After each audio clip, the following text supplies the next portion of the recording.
네, 반갑습니다. 오후의 강의 우리 해남의 단감에 대해서 오전 오후 강의 시간 하도록 하겠습니다. 네, 황금농법 대표 박기입니다. 반갑습니다. 우리가 단감 재배하고 단감 왜 재배하는 사람도 있습니까? 이게 배추. 예, 배추. 배추에 또 다른 분은요? 마늘. 마늘 좋아하고요. 예.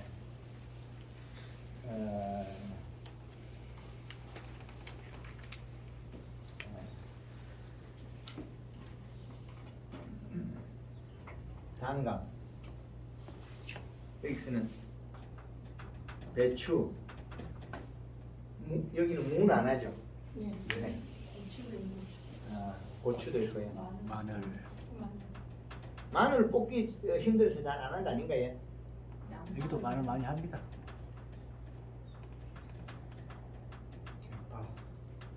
대파도 있어요. 대파는 없습니다. 대파는 안 해요.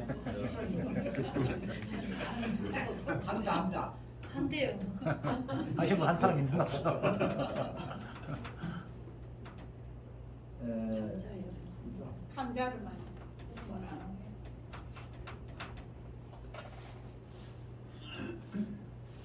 먹어요. 요것들도 얘것들은 겨울에 다 얼어 죽고 없죠. 그런데 얘들이 안 얼어 죽죠. 얘들이 네, 마늘 양파. 요것들은 얼어 죽죠. 그 차이. 얼어 죽고 안 얼어 죽고 차이가 상당합니다. 이게. 배추 없나?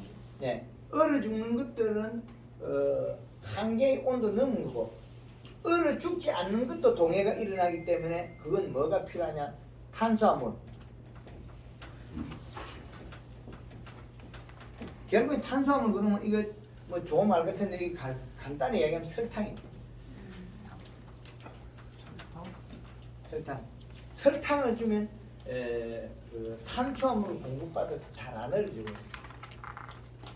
설탕이 추위 더위를 다 이겨요. 같으면 타서 한번 쓰려고.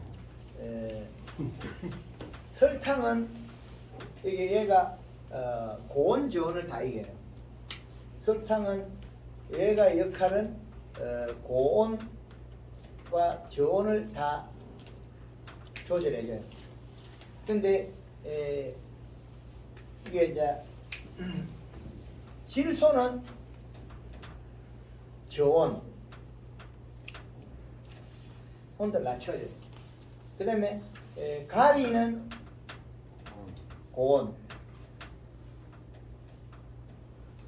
양파나 마늘이 익어갈 때 가리 가다에서 잎속이 노릇노릇한 점이 생기고 자빠라진 게 원인이 가리 가다에서 더워서 자빠라졌다. 그다음에 대파이가 여름에 희디끼리에 나빠진 것도 토양 속에 가리 가다다. 감자도 가리가 많고 질소가 들어가서 생선에 감소했다. 감자가 안에 뻥이 생기는 것도 있어요. 그건 뭐냐? 감자가 가리 가다에 대해서 못 크고 있다가 비가 오면 푹 크면서 쪼개져 버려. 아니 감자 안이 요렇게 생긴 감자 안이 요막 비은 것도 있어요. 뻥. 그거 아시는가요? 네. 이것이 뭐냐? 가리 가다의 고온 열상으로서 못 자라고 있다가 비가 와서 시원하게 자라서 일어난 일이다. 이제 이해되죠? 그 배추가 어떻게 됐느냐? 배추가 작년에 담수호에서 물을 가져와서 물을 주고 우리가 성장 N 주기를 줬을 때 배추가 녹아버려요. 뭐가 많아서 그러냐? 가리 성분이 많아서 고온 열상으로 물렁병이 생긴 거예요. 배추의 물렁병은 가리 가다 고온 열상 토양 분석하면 나옵니다. 그건 위에부터 녹아가지고 그 지물은 진액에 의해서 자기 몸이 녹아버린 거예요. 생강이 멀쩡하게 다 죽는 게 가리 가다 고온 열상에 죽는데 노랑병, 무름병에 약을 칩니다. 약 필요 없는 겁니다. 배추에 무름병 약이 필요 없습니다. 가리 가다 고온 열상이기 때문에 심을 때 토양 분석하면 된다. 고추가 안 열고 여름에 노릇탱탱한 것도 가리 가다입니다. 지금까지는 요소가 나쁜 놈 그런 게 많은데 오늘 와서 보니까 어떤 놈이 제일 나쁜 놈이에요? 가리. 가리가 해를 많이 줬다. 거꾸로 이야기하면 나쁜 놈이 돼버렸죠. 이때까지 우리가 배울 때 가리가 많은 거, 인산이 많은 걸 계속 주고 있었어요. 그래 지금 비료를 분석해보면 이 바뀌어버렸다는 거죠. 이렇게 좋은 걸 찾아낸 거예요. 그래서 여기에 합산하면 안 풀릴 게 없어요.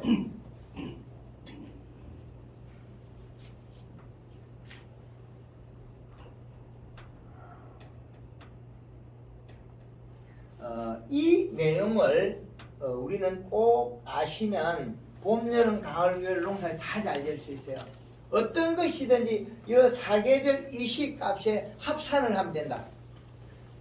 그러면 12월 31일과 6월 30일, 3월 31일, 9월 30일. 자, 여기서 2달씩 더 집어넣으면 우리는 12달이 된다. 자, 이게 우리나라의 1년 12달입니다. 그러면 여기에서 계절의 축은 1월 15일과 7월 15일에 나눠집니다. 제일 추운 1월 15일 소한과 대한 사이, 1월 15일이 저온, 7월 15일이 고온. 요게 계절의 축입니다. 이 큰 축이 바꾸자 나면 여기에서 이 근간에는 고온으로 보면 되겠죠. 그러면 여기에서 7월 15일에서 6월 15일 가령 한 달, 아니면 약 40일 정도, 40일 정도 계산하는 것 같으면 7월 15일, 8월 15일, 이때까지 가겠죠. 가령 한 달씩 계산하면 요거는 8월 15일, 요거는 6월 15일. 자, 여기서 요거만큼은 공기를 잡으면 되겠죠. 자, 여기에서 우리가 여름에 배추 심나요?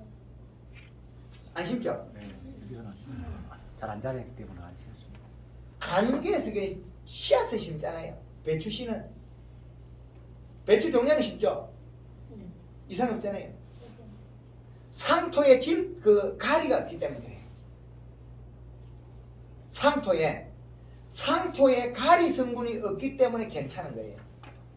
그래서 여기와 여기 사이를 잘 응용하시면 우리는 경제적 소득을 많이 낼 수 있다. 단감을 여기에서 여기 사이에 우리는 비료를 NK로 뿌리고 있다면 농사는 우리는 망한다. 돈을 적게 벌다.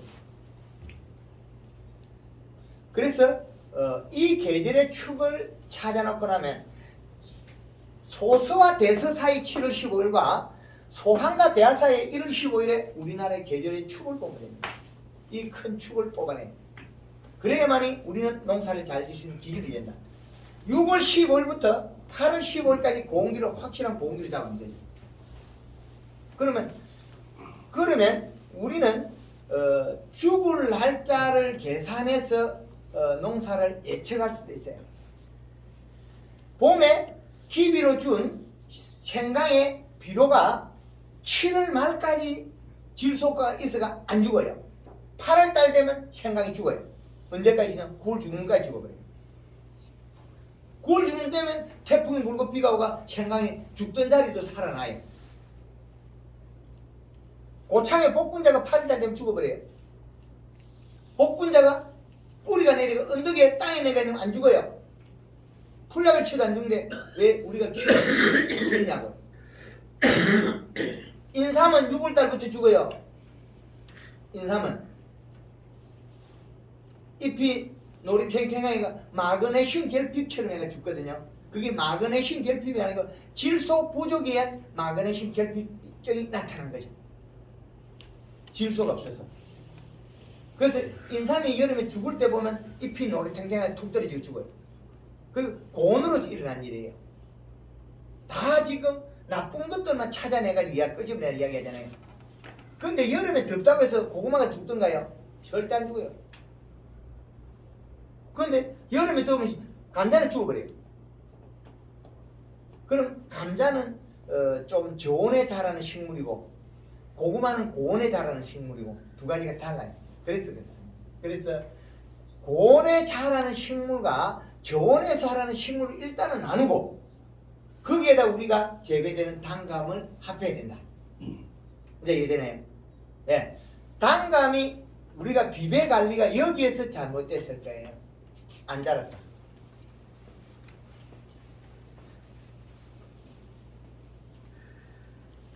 단감이 봄에 봄순 순이 나기 20일 전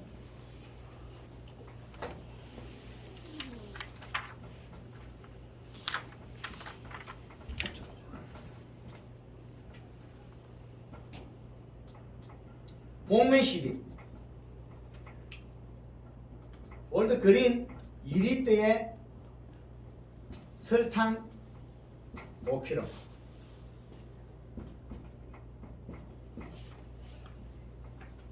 2 내지 3회 이렇게 해주면 피부로서 영양을 흡수해서 바뀌어요. 식물이 피부로서 영향을 먹는다.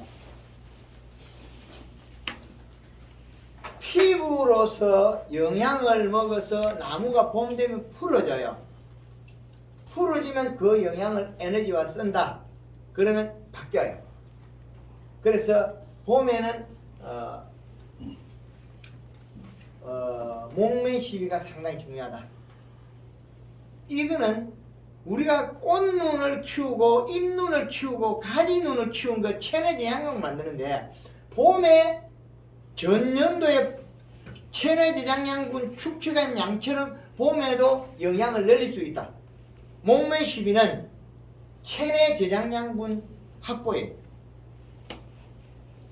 체내 저장양분 이거는 체내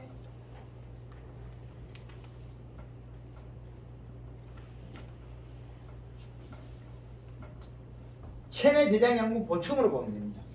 체내 저장양분의 양에 따라서 봄순의 자랑과 크기가 바뀌겠죠. 봄순을 크게 출발시켜야 된다. 그럼 힘을 길러준다는 거죠. 많이 밀으라. 그럼 미는 것의 에너지와 이제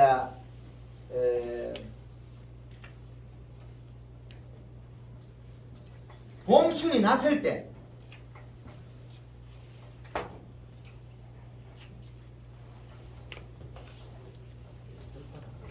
꽃도 봄순이 되고 먼저 나는 순간에 순으로 보면 됩니다.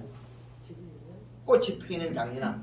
그래서 봄순이 나서 크기에 따라서 우리는 흡수량에 해당한다는 거죠.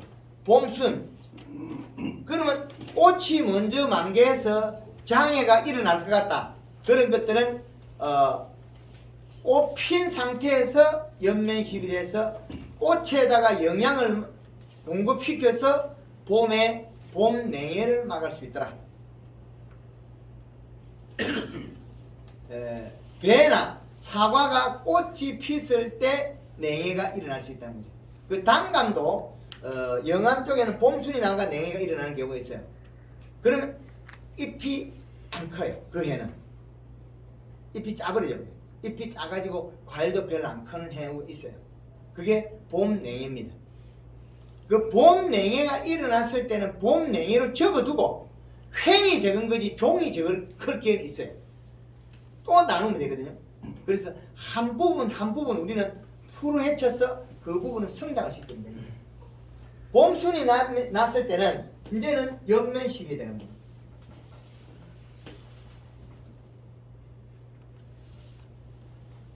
연면시비는 맹물을 뿌리는 것도 성장을 시키는 거 하나 일부분이기 때문에 맹물시비도 맹물시비라 그럽니다. 키울 수 있기 때문에. 맹물을 뿌리거나 비가 왔을 때 그 에너지가 전달돼서 성장을 하는 거, 이동하는 거지 그게 영향이 되는 건 별로다. 우리가 지하수, 안반수를 갖다가 잎에다가 물을 뿌렸을 때나 하늘에 떨어진 비에 의해서 떨어졌을 때나 비에 질소가 녹아 나왔다. 물론 녹아 나올 수 있겠죠. 하늘에서 번개가 쳤더라면. 번개가 안 치더라면 질소가 분해가 안 돼서 그냥 질소 자체이기 때문에 잎이 흡수를 못합니다. 공기 중에 질소가 있는데 그 질소가 흡수돼서 하나요? 못하거든요. 그런데 콩과 식물은 그 질소를 흡수해서 밑에 박테리아 키워서 질소를 만들어요. 박테리아 키우겠죠. 박테리아가 그 질소를 분해하는 거죠. 질소를. 그래서 만들어내기도 한다. 그래 보면 되겠네요. 그래서 봄 연면 시기는 이때는 그린 유해의 칼라 1회 사용의 그 농도는 물 지금 이야기하는 물 500리터 기준입니다. 1.5리터에 설탕 3kg. 새순이 좀 자랐을 때, 잎이 좀 커지고 자랐을 때는 가리를 섞습니다. 염화가리. 가리는 1에서 3kg까지 혼용할 수 있다. 가리의 사용 목적은 빠른 시간에 꽃눈을 강화시켜야 된다. 태추 같은 경우는 빨리 꽃눈을 강화시키지 않으면 쑥꽃이 많이 펴요. 태추 가지가 이렇게 긴 거를 끝을 작아 박아버리면 밑에는 쑥꽃이 피죠. 그거는 봄순에 영양이 부족하고 생식 기능을 하는 가리 성분이 약해서 그래요.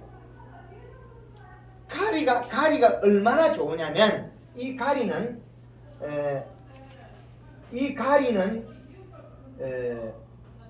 영양 이동 작용과 그 대사적인 이동 작용과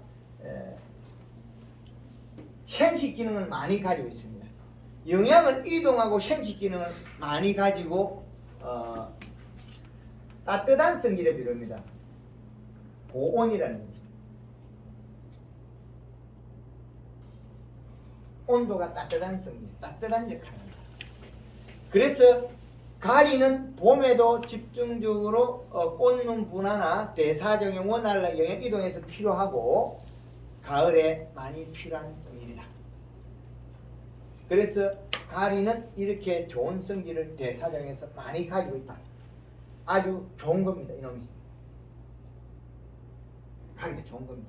그러나 공기에서는 요 고온성 때문에 이쪽에 가면 아주 나쁜 역할을 하고 있다. 집에서 밥반주로 먹은 소주 한 잔은 상당히 화목하고 좋은데 그 소주를 먹고 운전하고 나가는 순간에 나쁜 사람을 바뀌어버리죠. 마찬가지입니다. 여름에만 나쁜 역할을 하지 많아서 봄이나 겨울이나 가을 대사자연 꽃눈무나 아주 좋은 역할을 하는 게 가리입니다. 그래서 요 방법을 얼마 만에 할 거냐, 이거는 잎에서 영양을 연면 시비를 한번 했을 때 가지고 있는 기간은 일주일 정도면 충분하더라. 다 소화시키더라. 그리고 잎을 키우고 두텁게 만들어주더라.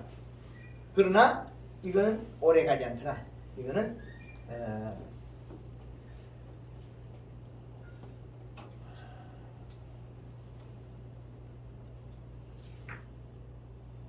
비가 오면 한 번에 다 쓰고 없습니다.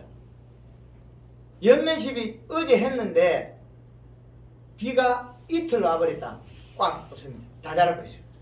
그러면 빠른 시간에 연면십이 안 해주면 잎이 다 자라서 몸속에서 영양이 안 와서 멈춰버립니다. 그럼 잎의 크기를 안 크면 횡이 못 크겠죠. 이제 이해되죠?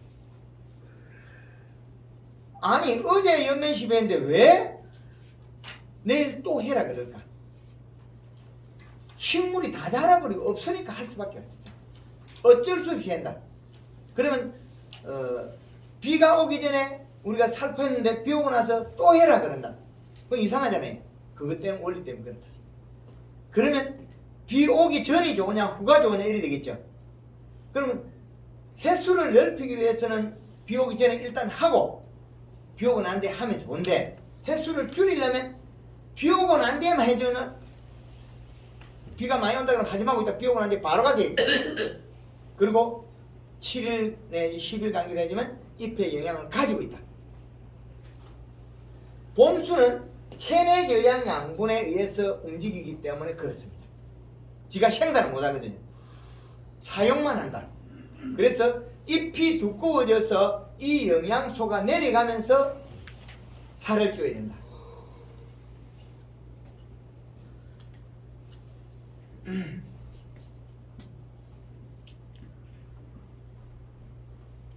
이 나뭇가지가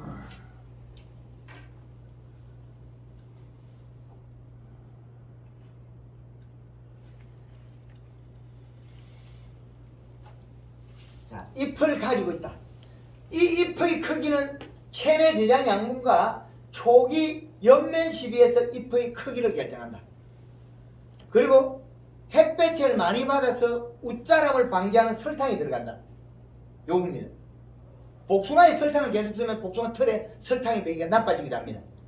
그 복숭아는 구슬만 할 때보다 조금 작을 때 털복숭아는 설탕을 꺼내. 그런데 쌀마스케 포도는 또 요놈이 송이 줄기에 설탕이 배요.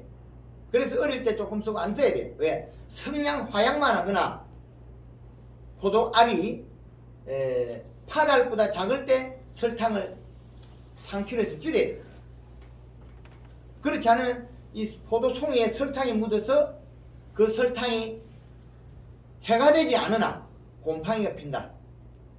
복숭아에도 복숭아 틀에 베개서 곰팡이가 핀다. 해가 되진 않는데 곰팡이 피서 품질이 떨어진다. 그런 부분이 있습니다. 그래서 여기에 연면십에서 잎에 영향을 맞은 것은 이 영양소는 어떻게 이동할까요? 비에 의해서 이동하고 지 스스로 이동합니다. 그게 7일 정도 걸리는 소요 시간입니다. 그래서 7일마다 연면십하는 거, 비가 한 번 와버리면 한 번에 다 크고 3일만 되면 고정, 이제는 더 이상 자랄 이유가 없다. 성장판을 멈춰버려요. 이틀 있다가 연면십하면 잎이 오므려지지 않는 요 끝만 오므려집니다. 이렇게 이렇게. 그 다음날 바로 연면십하면 잎 뒷면이 살이 쪄서 이렇게 다 오므립니다. 다시 더 큽니다. 그래서 어린 잎들은 요 잎이 뒤에 크기 될 잎은 뒤에 힘줄이 큽니다. 힘줄에 힘이 세요. 그래서 안으로 오므리가 쭉 나가는 게 큰다. 우리 고사리 보면 올라올 때 주먹을 쥐고 딱 수기가 쭉 크는 놈이 굵은 고사리죠. 올라오자마자 딱 비는 놈은 고사리 작은 거죠. 그것도 잎도 마찬가지로 체내 저장 양분에 의해서 잎이 피어주는 순간에 내는 없다, 포기한다. 그러면 광합성을 해서 영양산물을 해서 내는 성장액 소리거든요. 그럴 때는 다시 더 키워줘야만이 우리가 여름에 일을 많이 할 잎의 크기와 면적이 된다는 거죠. 그래서 연면시비가 여기 들어있습니다. 최고 연면시비를 제가 많이 했을 때 뜰감에서 5월 15일에 잎을 다 키운 적도 있습니다. 5월 15일에 뜰감나무 잎을 다 키워서 눈이 너무 커서 도저히 연면시비를 못할 정도까지 해봤습니다. 엄청 빨랐겠죠? 그리고 봄순의 여기의 크기에 따라서 지금 뿌리가 여기에서 뿌리 눈에서 긴 뿌리가 나옵니다. 이 긴 뿌리에 잔털이 달려있어요. 요것들이 영양소나 접하면 자라요. 여기에서 영양이 가면 요것이 출발해서 요 영양소가 출발해서 여기까지가 있죠. 그럼 여기서 내려와서 다시 여기를 가요. 찾아가요. 왜 그러냐? 많이 내려오는 것이 뿌리가 껍질이 두꺼워져요. 그럼 껍질 찾아가고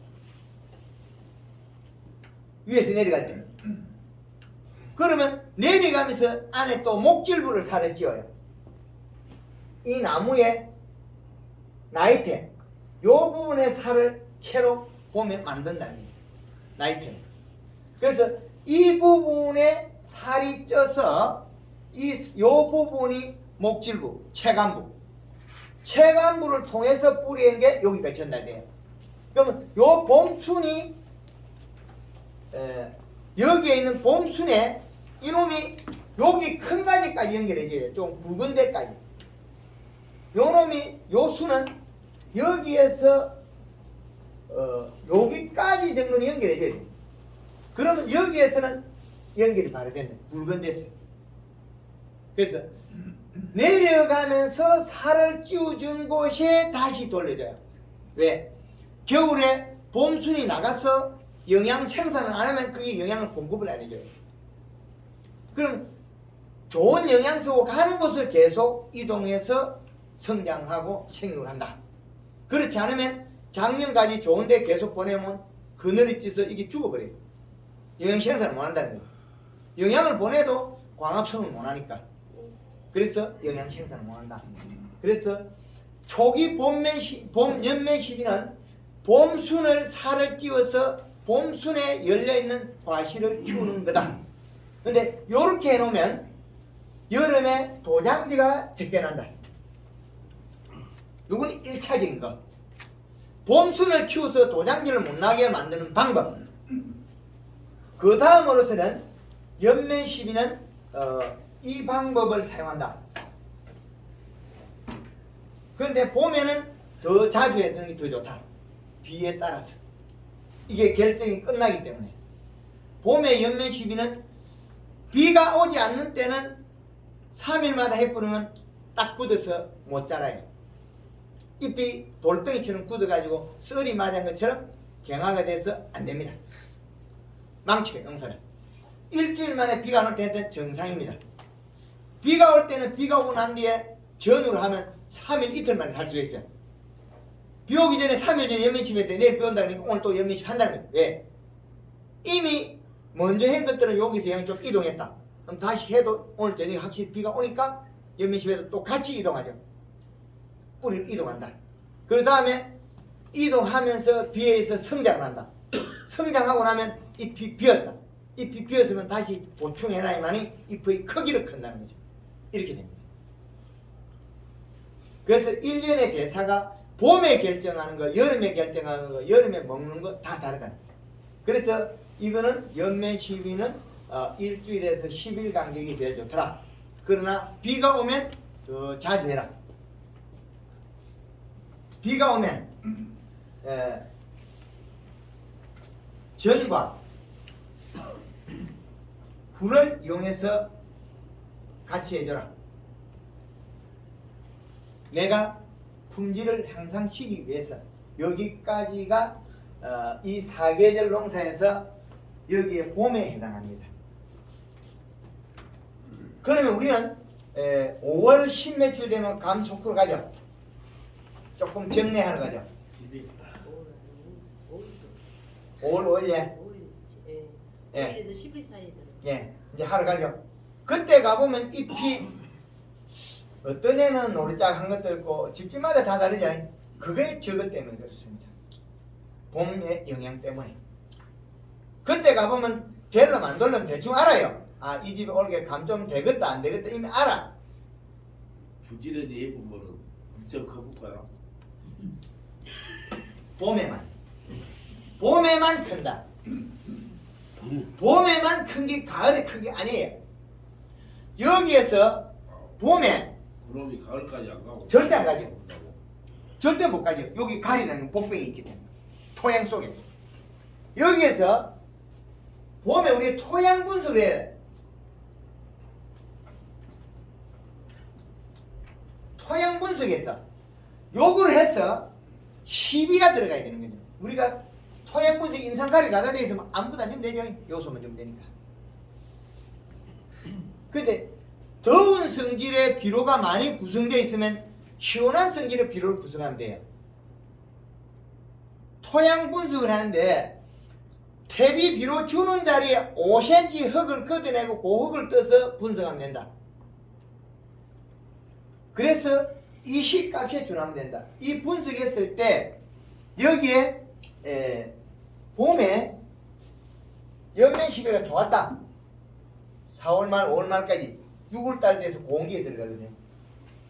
그러면 6월, 10월부터 공기에 들어가는데 이때 이미 우리는 토양에 들어있는 양에 의해서 나무가 이제 변화를 장애를 받거나 도움을 받을 건데 이게 잘못될 수 있다. 그러면 이 시값을 보면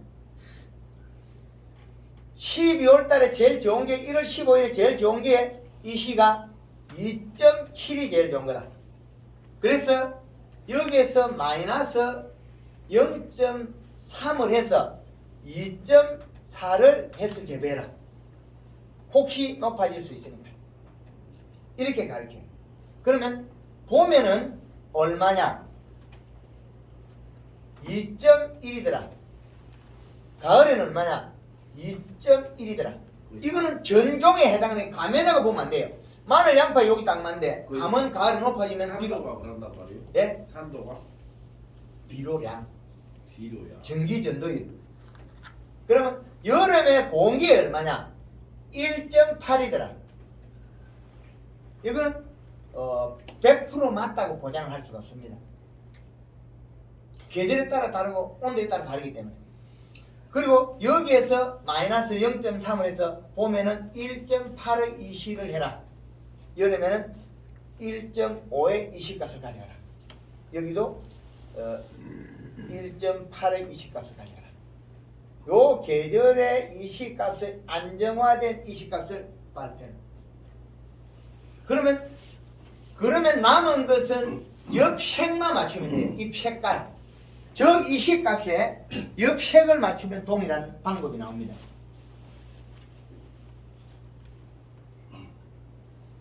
보이나요? 요거는 지금 동백이 썰이를 맞아서 색이 같죠? 근데 요거는 가지 사이 썰이를 안 맞아서 색이 진하죠? 똑같은 거. 같은 나무인데. 근데 요것만 엠보싱이 나왔더라도 가리 가다된 거 이거는. 단감나무 이랬더라면 가리가 많아서 이렇게 됐다. 가을에 되면 이렇게 되면 좋겠죠? 가을에 이거는 9월달 이후에 질소도 있고 가리도 있는데 이게 여름에 문제를 일으킨 가리가 많아가지고 됐다면 가위 다 터져버렸다. 이거는. 터져버려. 이건 안 터져요. 여름에 시원한 비료가 많았거든. 잎이 오므려진 거 있잖아요. V자 된 거. 그거 다 가짜다. 가리가 많아서 그렇다. 질소 부족이. 잎 자루가 빨갛다. 가리가 다른 거. 살이 찐 거는 펴져 있는 거 살이 찐 거다. 그리고 잎이 볼록볼록해야 된다. 엠보싱이 나와야 된다. 그리고 힘줄이 놀아야 된다. 요렇게 세분화시키는 거예요. 뭐 그냥 여기 좋다. 너무 따라 장악하는 소리 계속하고 있으면 안 돼요. 너무 따라 장악하는 소리예요. 이거 어쩌자는 말인데 이시 측정을 하고 색깔을 개매야 되는데 측정기도 없는 무대포로 농사 짓는 거는 과학이 아니고 주먹구로 농사. 지금 현재는 과학의 농사 그거는 주먹구고 이거 한 가지 어쩌란 말인데 우린 다 그렇게 해나가는데. 과거의 거다. 지금 휴대폰 새거 만들면 그 새거 잘 만든 게 1등이죠. 휴대폰 10년 전에 그보다 지금 좋죠. 인정하죠 그거는. 그리고 요즘 차 자율주행차 공짜로 주면 타고 싶은 마음 있잖아요. 뭐 사고 나든 말았든 공짜로 주는 게 그죠? 시대가 그런 겁니다. 제가 타는 차도 약간 반자율주행은 돼요. 차선 이탈 잡아주고 지가 그다음 전방 추돌 잡아주고 조절해놔. 근데 지금은 과학의 시대입니다. 주목국어 농사는 농업은 과학이다. 이렇게 사계절 표로 개발해놨잖아요. 여기에다가 데이터를 접목합니다. 그리고 잎이 오므린 것이 안 좋더라. 왜? 가리 가다더라. 그래서 가리를 안 둬도요. 토양 분석해 보면 자료가 나오죠. 여태까지 준 것이 너무 많아가지고 예를 들자면 작년도에 사이마스케트에 600평의 요소를 20%를 쓰니까 포도 가지 1m 한 50 내외 이파리 12장으로서 1kg 4송이를 키우더라. 사이마스케트는 일본에서 개발된 품종이에요. 바이러스 바이로드 이상한 것이 다 붙여보내는 우리 한국 가서는 한것만 놓고 해서 물을 뿌려 다 풀어버려. 이 파리가 장이 일어나는 거 물을 뿌려야 될지 뭐 뿌리에 요소를 줘야 될지 나누면 되지. 그래서 지금까지 우리가 감이 꼭지 떨림이 있었다. 작년도처럼 감이 딱딱했다. 그거 다 가리 과다입니다. 태추가 열과가 일어났다. 대가리에 찍찍 갔다. 그것들 다 가리 과다해서 더워서 못 자라서 일어났다. 이제 이해되죠? 태추 대가리 큰 거 있죠? 없어요? 그거 잘하시는 겁니다. 아주 잘하시는 겁니다. 홍시가 안 나와야 된다.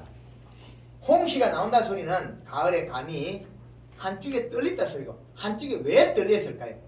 떨렸다는 것은 여름에 공기에 가리가 많아서 가리 가다 고온 열상으로서 몸 자라서 딱딱하게 멈춰 있다는 세포가 감이 둥근 모양을 자세히 보면 나눠진다는 거예요. 자세히 보면 요 부위가 못 자라면 여름에 못 자랐다 뭐 해서 다 나오거든요. 감의 껍질이 부드러운 거와 딱딱한 거 두 가지 나눠집니다. 껍질이 딱딱한 사람들은 우리 감 껍질이 좀 딱딱하다. 딱딱합니까? 연합니까? 부드럽던데요. 거꾸로 질문해도 똑같은 답이 나오니까 프로이십니다. 잘하십니다. 그거는 여름에 계속 자라는 성량. 그렇기 때문에 꼭지들이 안 일어나요. 우리 감의 껍질이 좀 딱딱하다. 배 먹다가 입이 상처가 날 정도다. 그거는 여름에 가리 가다해서 고온 열상으로 못 자란 감이다. 이제 이해되죠? 꼭지 떨림이 있다. 가을에 감 딸 때 홍시가 나온다. 이것들은 다 가리 가다다. 그럼 가을에 이미 안 먹, 이미 늦어. 때늦은 일이다. 물이 부족해서 꼭지 떨림이 온다고 그랬는데 그것은 아니고요. 뻥이래요. 네? 아니 물이 부족해서 꼭지 떨림이. 뻥이래요. 근데 물이 적어도 질소분만 있으면 이슬을 먹어도 먹어요. 가리 가다해서 물을 못 먹을 뿐이지. 이제 이해되죠? 질소가 부족하면 물을 못 먹어요. 왜 못 먹느냐? 그 물을 먹고 소화를 시키가 내리보내면 뿌리가 죽어버려요. 탄수화물을 생산 안 하고 작은 소금물을 내리주는데 뿌리가 살겠나요? 뿌리에 먹는 영양소는 잎에서 정확하게 결정을 해서 만들어서 줘야 돼. 잔디가 가물어서 죽겠는데 그래서 골프장에 물을 뿌리고 있어요.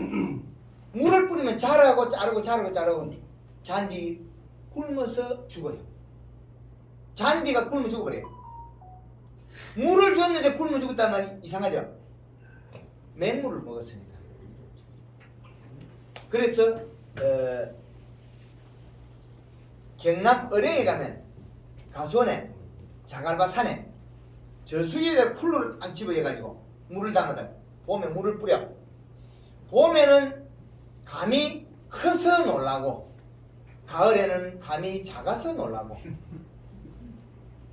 이제 답이 풀리죠? 왜 작았겠습니까? 여름에 물을 걸어줬는데 작았던 원인은 가리 가다해서 더워서 못 자랐어요. 이제 이해되죠? 가리가 많은데 아무리 물을 줘도 시원해지지 않아요. 물을 먹지 않으니까 뱉어버립니다. 이슬로서 다 뱉어버립니다. 잔디가 여름에 말라가 마당에 있는 잔디가 노랗게 말라가지고 비틀어져 있다가 새벽에 가니까 이놈이 이파리다가 날아가는 물을 잡은 게 아니고 뿌리에서 가져온 거 뱉어내버려요. 먹어야지. 먹어야 되는데 왜 뱉어버리겠습니까? 잎에 엽록소량이 늘어나가 엽록소량에서 영양을 생산해서 뿌리로 보내야 되는데 뿌리에서 맹물만 먹었고 맹물을 갖다가 뿌리로 줄 수가 없으니까 영양 쬐끄만 거 빨아들여 놓고 어째 조금만 주고 그거에 걸 버려요. 함수량이 안 늘어나요. 그건 결국에 질소가 부족해서 그래요. 그래서 전년도에 우리가 단감 농사에서 감이 딱딱했다, 껍질이 두껍다, 꼭지 떨린다, 감이 고가 났다, 이런 감들은 대다수는 요소가 부족하다, 질소 부족이다, 가리 가다다. 요 부분이 그 질문 하나 드리겠습니다. 예. 조금 전에 그 가을 되면은 꼭지 떨림이 발생한 것은 여름철에 과리 가다라고 이제 그 굳어 있어서 흡수가 안 돼. 가리 가다에서 생육이 멈춰 있습니다. 이렇게 그렇다고 예. 많이 하셨는데요.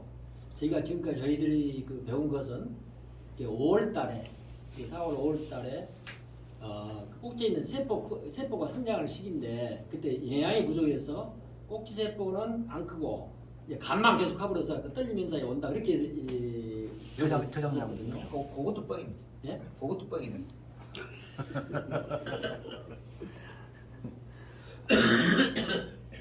그것도 다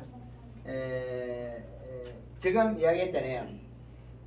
연면 시비를 이렇게 잘했는데 여름에 어마어마하게 셰프랑을 넣는데 지금 방금 한 내용이나 어령에 예를 들어 이야기한 거 있죠.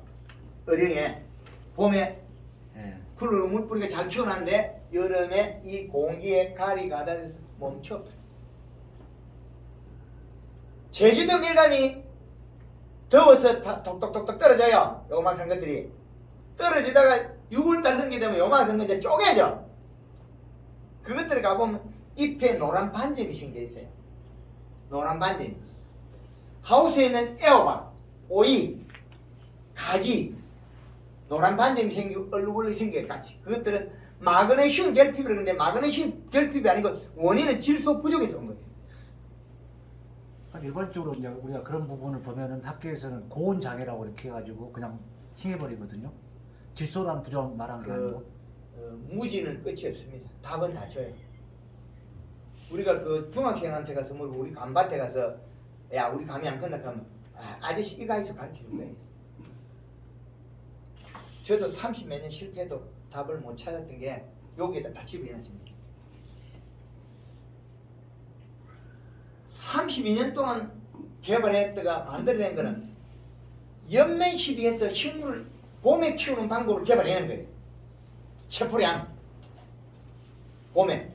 근데 그걸 해놓고 나니까 요까지 좋았는데 여기서 안 되는 거예요. 못 가는 거예요. 왜? 먹는 것이 잘못됐다는 거죠. 먹는 것이. 여기에 공기에 고온성 비료를 많이 먹었으니까 더워서 나자빠지게 일을 안 해요.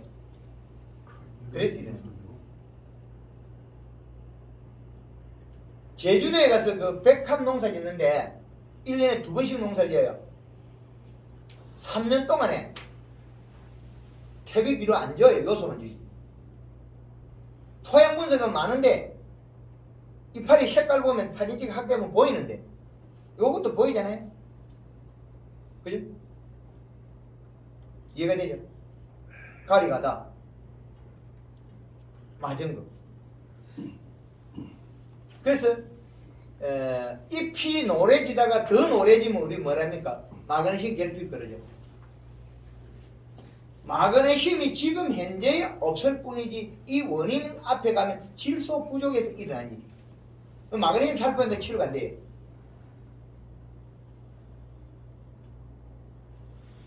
여름에 우리 고추가 칼슘 결핍으로 그래 이렇게 잘못된 거야.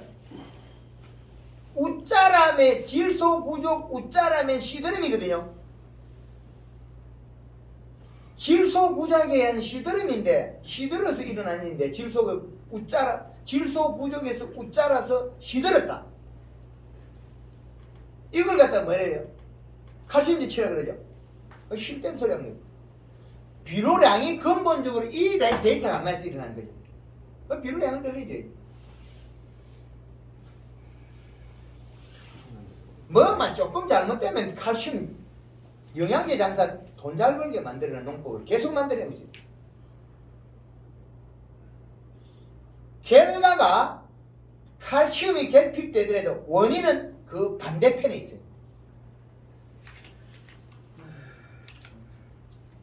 하우스 딸기에 보면 요놈은 숨구멍에 상처가 나는 게 있어요. 겨울에 하우스 외기에 실외 습이 20%대까지 우리가 떨어져요. 휴대폰 날씨로 보면. 그런 날짜에는 환기를 안에 실내 습을 70%대에서 환기를 열면 30도에 뚝 떨어져 버려요. 그러면 요놈이 숨을 쉬면서 숨구멍에 건조 상처가 나요. 그러면 대사작용을 멈춰버려요. 그럼 딸기가 큰 이파리 일을 못하면 어떻게 돼요? 먹지도 안 하고 영양생산 내려요. 그러면 뿌리에서 비로 빨아들이는 건 작은 놈이 다 먹어야 돼요. 작은 놈이 다 먹고 배가 불러가지고 뱉어버려요. 그럼 뱉어버리면 돼요. 그 비료를 먹고 이파리가 시작하면 다 죽어버려요. 이상한 일이잖아요. 비료를 먹었는데 다 죽어버려요. 어제까지만 괜찮은데 오늘 낮에 환기 한번 잘못 시켰다고 일어난 일이에요. 우리나라 딸기 역사 100년상 이거 답을 못 밝히는 거예요. 지금 현존 강의하는 전부 다 가짜라고 있어요. 대한민국 전체는. 그런 일이 엄청나게 많아요. 그렇기 때문에 그렇게 딸기가 잎이 기봉이 막혀서 일을 안 하니까 작은 뿌리가 일을 못해요. 영양 공무원. 그러면 큰 뿌리가 대충 물을 빨아먹다 보니까 지금 기간이 좀 지나서 이파리를 따서 조사를 해보니까 칼슘이 부족하거든. 원래 토양에 칼슘이 없는 게 아니라 양이 칼슘 다 있어요. 그럼 칼슘이 또 칼슘이 치라 그러거든요. 이런 가짜가 있어요. 원인은 이쪽에 있는 결과는 이쪽에 나오거든요. 이 두 개가 바뀌어서 그래요. 그래서 우리가 마그네슘 결핍은 대다수의 질소 부족해서 갈이 가다라는 거죠. 여름에 6월달부터 그게 죽어요. 인삼이 죽어요. 6월 중순 넘어가면 인삼이 죽기 시작해요. 인삼이. 갈이 가다라서 죽어요. 질소 부족에 더워서 죽는 거죠. 근데 그게 잎이 누리끼리 안 죽으니까 마그네슘 결핍이고 마그네슘 치고 있거든요. 그 마그네슘 100% 치면 안 돼요. 질소를 먹어야 돼요. 질소를 먹어야 시원해가 치고. 그래서 우리가 시비관계가 그렇게 중요하다. 그래서 우리가 사용하는 시비를 이 시기별로 달래야 돼요. 토양 분석에서 수치가 높으면 요소만 주고 요소는 시원한 비로 가리는 더운 비로. 그래서 우리는 비로 공부도 해야 되겠다. 21-17 비료는 암모니아태 질소가 토양에서 결합할 때 질산태로 바뀔 때 30%가 휙 나옵니다. 비료가스 아시죠? 그게 가스가 빠지면 얼마냐? 30비료 빼면 14.7%가 요것이 비료다. 그러면 우리는 더운 비료 줬죠. 요겁니다. 그러면 우리가 NK 비료를 쓴 요것보다 더 작은 것들도 17도 있고 뭐 14도 있죠. 그럼 말도 안 되는 거다. 그런 것들은. 그런 것들은 주는 순간에 나빠진다. 그러면 또다시 30-10-8 냉분 300이라는 게 있어. 뒤에 건 가스가 안 바뀌어요. 요 놈은 토양에 결합하면 어떻게 바뀔까요?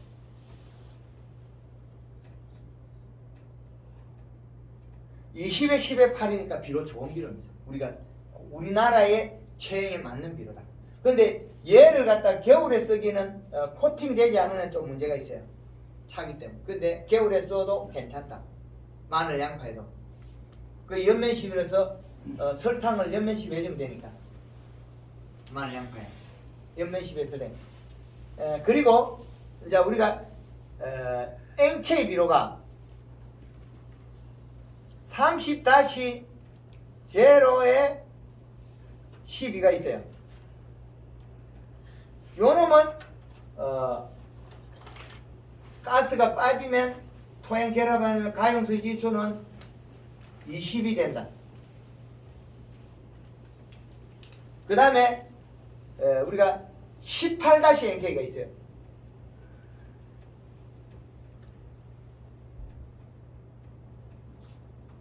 요거는 주는 순간에 어떻게 바뀌느냐? 12.6으로 바뀌어요. 자, 요렇게 나눠놓고 나면 공기에 우리가 비로 주는 걸 어떤 걸 줘야 되겠냐는 거예요. 청태가 낀다. 그러면 46%짜리 요소를 줘야 돼. 청태가 끼고 입자루가 여기 노랗고 노란빛이 되는 것 같으면 인산가리 가다다. 그래서 요 놈을 줘야 된다. 그러면 요 기간에 요게 줘야 돼. 그래야만이 과일이 잘 크가 여기 사장님처럼 껍질이 부드럽게 감이 뿌옇게 계속 크죠. 중간에 잘 안 멈추죠. 네. 대봉 좀 떨어집니까 여름에? 네? 대봉 그런 자세가 안 떨어져요? 거꾸로 질문해도 저 다 정답이 나옵니다. 대봉이 여름에 떨어지는 거 대가리 빨갛게 떨어지거든요. 가리 가다 더워서 떨어진 거예요. 가리 가다. 그 거꾸로 질문해도 바로 대답하려고 거꾸로 질문해도 바로 대답하고 정답만 알고 있어요. 근데 저게 잘하시는 게 분석을 해서 여기다 집어입니다. 그죠? 아주 잘하시는 겁니다. 지금 토양 분석했을 때 우리가 비료가 성분이 인산가리 과다가 높게 다 나오면 우리는 유기물이 부족할 때는 톱밥을 주면 되고 탄수화물, 유기물. 톱밥에는 탄수화물, 그냥 말 그대로 설탕의 탄수화물이나 유기물의 탄수화물이랑 같은 종이에요. 근데 분해 속도의 차이가 있어요. 소화가 안 되고. 같은 탄수화물입니다. 탄수화물이 보리가 밀이 되고 옥수수가 된 거나 탄수화물이 목질이 된 거나 똑같아요. 탄수화물이니까. 분해가 다를 뿐이에요. 그래서 유기물이 부족하고 인산가리 있는 거 다 많을 때는 톱밥을 줘야 된다. 유기물이 부족한 부분. 우리가 풀베 있잖아요. 그 유기물 아주 그 양이 적어요. 그거는. 그거 뭐 톱밥만큼 만들려고 하면 얼마나 양이 많아야 되겠습니까? 그죠? 46%의 이 질소는 상당히 좋은 거죠. 이 질소는. 그래서 어떤 걸 써야 될지 선택을 해야 돼요. 공기에 대파를 심어놓고 그 대파가 자라기를 바란다면 어떻게 토양 분석에서 인산가리가 많으면 밑비로부터 요소를 주고 있어야 돼요. 이미 더운 시기에 지나야 되니까. 그 대파가 더운 시기 지나고 나면 비싸지거든요. 그래서 우리나라 재배 작형을 보면 제주도, 진도, 완도, 해남, 부산 이렇게 올라가거든요. 올라가요. 파가. 그러면 위로 올라가가지고 전주 쪽 올라가고 강원도로 가거든요. 얘는 파. 그게 온도 때문에 비료를 먹는 양 때문에 일어나는 일이에요. 그래서 몸속에 가리를 계속 먹어가지고 토양에는 어릴 때 심으면 가리피가 잘 안 일어나요. 어릴 때는. 아직까지 몸속에 가리가 축적이 안 됐으니까. 가리가 많이 축적이 되면 피해가 일어나요. 그래서 그 비료 성분과 양에 따라서 달라집니다. 그래서 고온기에서 먹어야 될 비료가 이제 우리 땅에 분석했을 때 수치에 따라서 달리 쓰세요. 21-비료는 쓰려면 우리가 그 인산가리가 작은 밭, 인산가리가 적었어. 인산가리가 적은 밭에서는 질소가 좀 낮은 걸 줘도 돼요. 인산가리 적으니까. 근데 그렇지 않고 인산가리가 가다되어 있는 밭에는 요소만 줘야 돼요. 그리고 인산가리가 좀 작으면서 좀 적다 싶으면 질소도 먹어야 되면 요 30-비료 주면 되고 30-10의 8. 그 다음에 이제 우리가 가을에 쳐서 8월 23일에 참기운 내려오는 쳐서 처설이 오는 처서. 이 처서에 가을에 익는 비료를 어떤 걸 따뜻한 성기를 어떻게 줘야 될 거냐. 가뭄이 많은 애는 가물 때는 30에 12짜리 NK 주면 20에 가용질소 12가 되겠죠. 비가 많이 오는 애는 18-NK를 주면 12.6에 가리게 되겠죠. 이렇게 바꿔줘야 돼요. 그게 제일 효율적입니다.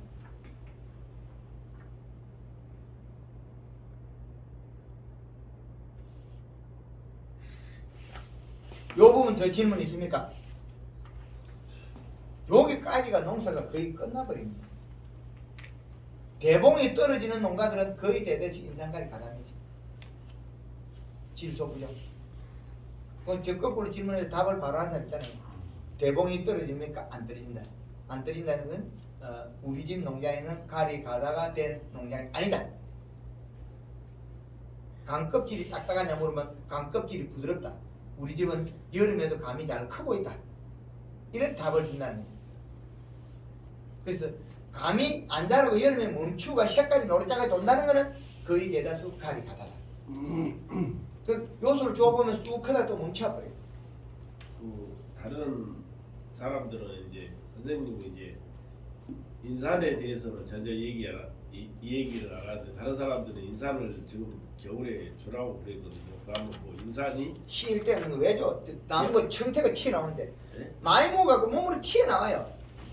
나뭇가지에 가보면 네. 시푸르게 밀리 나와요. 그 제주도에 가서 100평당 요소로 한 키위밭에 10포 주고 나니까 인산이 안 나오다가 돌멩이만 인산이 들어있어요. 땅에는 인산이 싹 없어지고 인산도 죽어버려요. 요소를 자꾸 주면 인산이 싹 죽어버려요. 그러다 겨울에 되면 이게 인산이 또 키 나와. 밀감 나무에서 여름에 요소를 많이 주니까 1200평의 요소를 한 50포 주니까 한 4포 넘게 주니까 밀감도 총계는 순수하고 밀감도 맛이 좋았단 말이에요. 사이마스케트 100평에 3.3포 정도 좋았단 말이에요. 3.7포 정도 당도 있고 좋아요. 그런데 겨울에 나무에서 튀어나와 인산이. 여름에 잎이 없어가 질소를 못 먹으니까 인산이 몸에서 배이 나와요. 시프렇게 튀어나와요.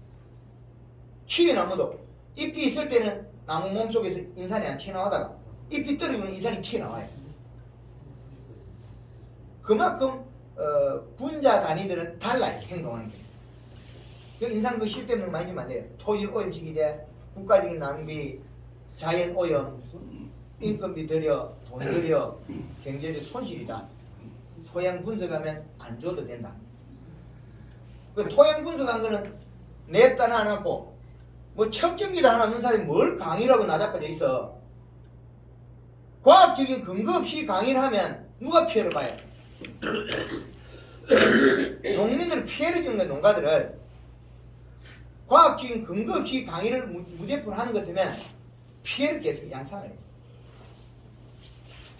인산이 많은데 인산을 또 주고 있잖아요. 그건 과학적인 근거 없이 주는 거예요. 무대포. 인산이 많으면 사과에 꿀백인 거 있죠? 사과에 꿀백인 거 가짜다. 인산을 많이 줘서 온도가 낮아서 몸속에 뭉쳤다. 응집액결 냈다. 미끄러워요. 먹으면. 미끄러워요. 그 잘못되면 썩어버려요. 그게. 사과를 겨울에 사다 깎아놓으면 어떻게 돼요? 약간 색깔이 노릇짝 붉게 되죠. 그건 풋사과의 독성이에요. 황금을 얹고 있는 사과는 깎아놓으면 뽀얗습니다. 쪼개놓으면 한 달 뒤에도 뽀얘요. 색깔이 안 갑니다. 우리는 완전한 식물을 생산해야만이 소비자가 반응을 해 좋아요. 과일은 자기가 자랄 때 독성을 가지고 있습니다. 곤충과 동물이 못 먹게끔. 사과가 풋사과일 때는 독성, 신맛, 털분맛, 강한 산 이런 거로서 곤충과 동물이 못 먹게 방어 물질이다. 독성이에요. 소화불량, 복통 이렇게 나뉘어 있어요. 그런데 우리 풋과일을 못 먹게 어른들이 이야기하죠. 어떤 거는 꼭지 먹지 마라 그런 거죠. 꼭딱이 그거 뭐 배탈 난다 이야기하죠. 그 독성이에요. 독성이 남아있다는 거죠. 그래서 풋사과는 독성이 있어요. 설사, 복통, 구토 이렇게. 그런데 완전한 사과는 색깔이 좋고 향이 좋고 맛있고 또 먹고 싶고 소화가 잘 되고 먹은 동물이 수명이 길어지게 돼 있어요. 여기까지. 근데 풋사과는 이게 아니에요.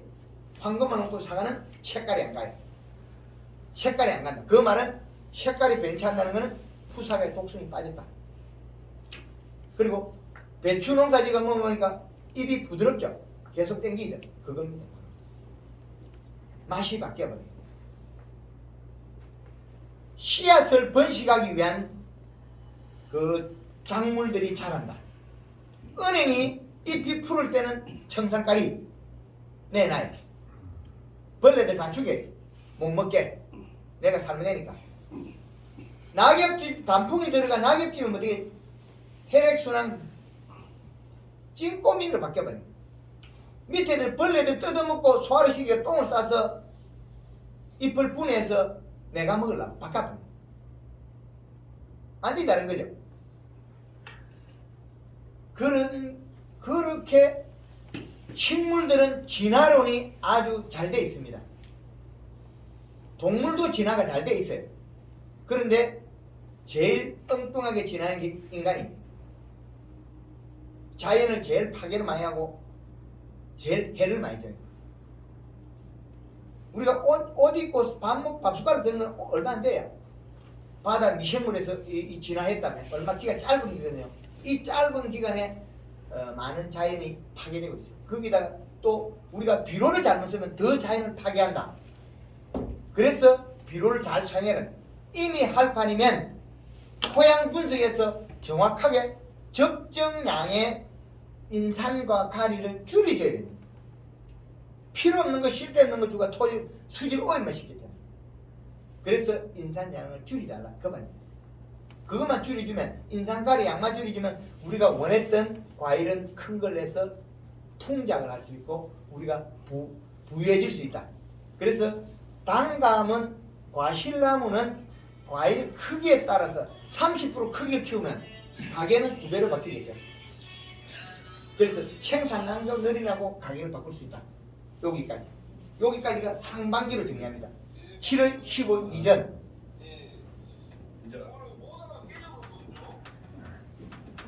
상반기. 이 상반기는 설탕을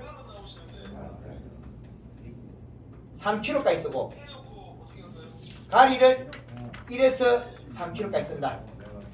그 다음에 여기에서 여기까지를 하반기, 후반기 이때는 골드 칼라를 쓴다.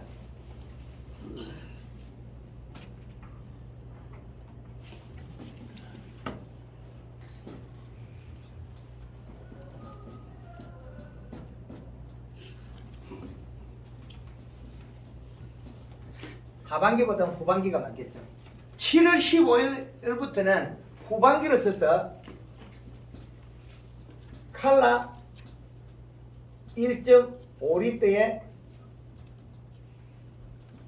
설탕 500g,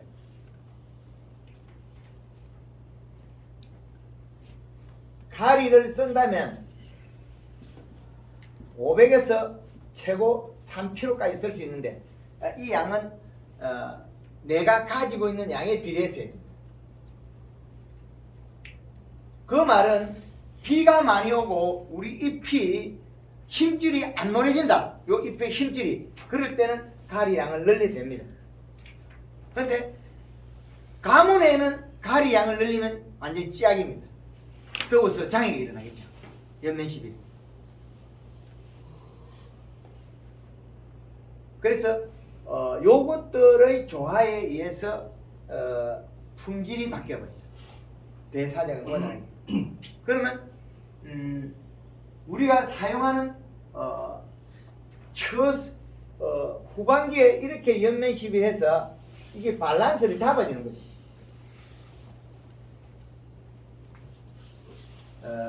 과일이 빨리 익으려면 진녹색에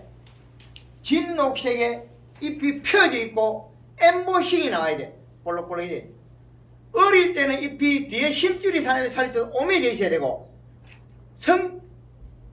성장하는 잎은 펴져 있어 살이 찌고 볼록볼록이 엠보싱.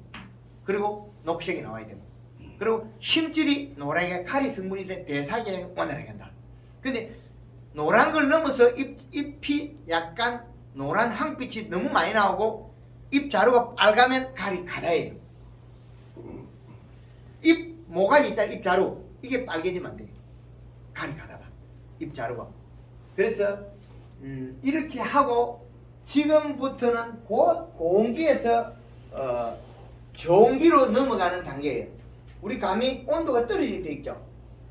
그런데 작년도 영상에 보면 6월 달에 태추를 빨리 익히려고 황산가리를 뿌렸어요. 8월 달에 안 커요. 감이 안 자라요. 6월 달에 황산가리 뿌렸는데 봄에 비록 뿌린 거에다 질소는 다 먹어버리고 남은 게 가리량이 많으니까 태추가 안 커요. 노리 탱탱한 색이 대가리에 노랗게 색이 딱 돌아요. 감의 요 상단에 여기 색이 살 노랗게 나는 거죠. 안 커요. 이거는 가리 바다에 요소를 주면 살짝 커요. 조금 주면 크다가 또 멈춰버려요. 그 우리 어머님 집 옆에 태추 그 옆집에서 담벼락에다가 태추를 한 걸 심어놨어요. 감씨가 올라온 걸 접을 붙이고 태추가 된 거죠. 9월달에 가보니까 집에서 음식물 먹던 걸 준 거예요. 짜본 김치나 이런 거 줬어. 이 시를 대보니 2점대인가 일찍 나와요. 감이 노랑이가 안 커요. 이렇게가 아침에 이게 잘못됐다. 요소 빨리 줘라. 야수를 한 2조목 주는 거예요. 9월달 딱 그 10월달 되면 또 안 커. 왜? 요소 다 먹었다는 거지. 더워서 안 크는 경우가 대다수예요. 그래서 그 기간에 멈춰버렸던 거는 일찍 멈췄다가 뒤에 푼다고 해서 그게 다 풀리냐? 안 돼요. 중간에 장애 입은 건 장애로 나타난다고요. 그렇기 때문에 서무수하게 데려가야 된다. 제가 거짓말로 하게 유도를 해도 안 하는 사람 있잖아요. 네. 이미 내 밭에 그런 현상이 안 일어납니다. 그래서 다른 집보다도 공판장 가격이 비싼 원인이 그걸 거예요. 장애 없이 크기 때문에 그 감은 먹으면 식감이 달라요. 다른 집보다. 장애가 일으킨 감하고 안 일으킨 감은 먹으면 달라요. 네. 이 사이에 가리 가다돼 가지고 50개짜리 60개짜리나 감, 가리 가다를 안 일으킨 짜리 60개 감 똑같은 크기에 무게를 같다. 근데 맛이 달라요. 육질이 달라요. 가리 가다돼가 이거는 60개가 아니고 40개짜리 돼야 될 게 60개짜리 바뀐 거예요. 세포의 양은 많은데 딱딱하게 굳은 거죠. 그게 질소와 가리의 차이다. 그래서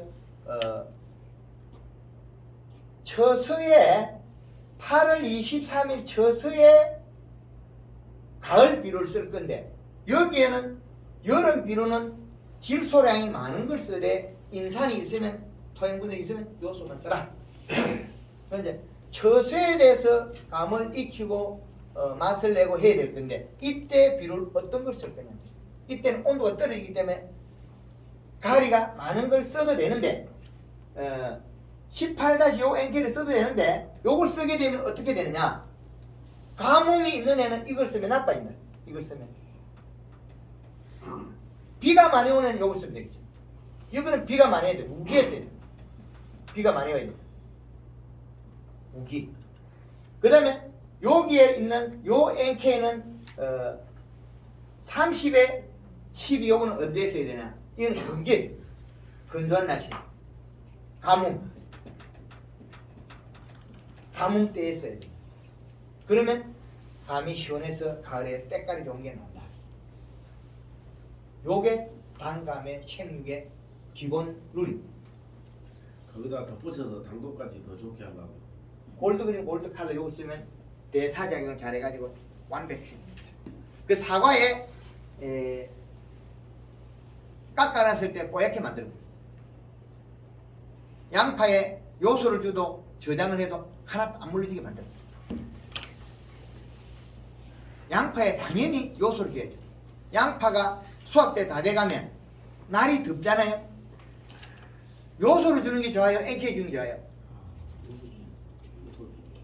그렇죠. 요소를 줘요. 여름에 공기에 양파가 6월달에 캐잖아요. 5월 말에서 6월달에. 그러면 당연히 요소를 먹어야 돼요. NK를 먹는 순간 나빠져요.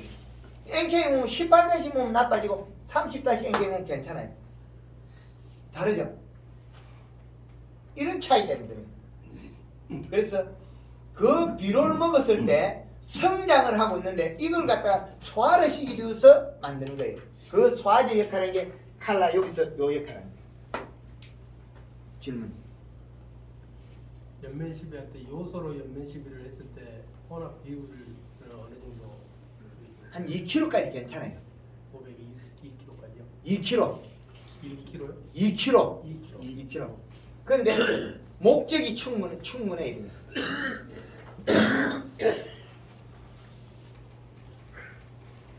여기 있네. 온도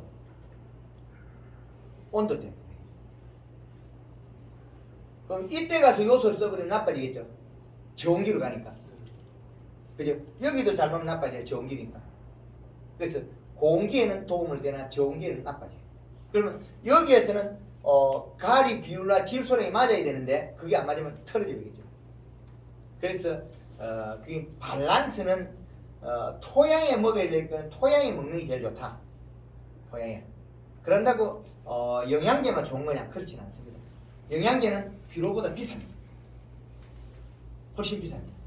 근데 전체적인 이런 보면은 절대적인 부분은 연면식의 절대적인 게 하나, 생육축에는 뿌리가 절대적이고 후자는 밀립니다. 선자 앞뒤로 바뀌어요. 보면은 연면식의 절대적이고 그 다음에 뿌리가 비료 먹고 대사적인 절대적이고 거기서 도와주는 거고 가을에 또 도와주는 거 이렇게 바뀌어요. 그럼 이게 봄에 요소로 연면 시비했을 때는 효과가 떨어진다고 말씀이신가요? 달라요. 그 성능이 달라요. 꽃눈 분할해야 되는데 찬성질이 들어가 버리잖아요. 두 가지 다르겠죠. 그래서 봄에 연면식 어떻게 되어 있나요? 연면식에 그린 두 번의 칼라, 칼슘이 들어있는 게 들어가죠.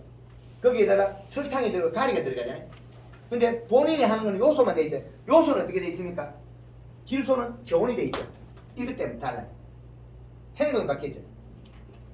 이것 때문에. 가리만 쓰는 때 또 어떻게 해요? 본이 또 달라지죠. 이 절대적인 비빔밥이라 생각하면 배합량과 그 효과가 밥값이 다르겠죠. 우리는 식물은 우리의 종합 비빔밥이다. 그런데 비빔밥의 밥에 해당하는 건 질소분이고 나물과 양념에 해당하는 다른 원소 단위로 보면 된다. 그게 제일 비율이 좋지 않겠느냐. 제가 이거는 비율을 들어서 하는 거기 때문에 듣는 사람이 잘 알아 새겨 들어야 될 겁니다.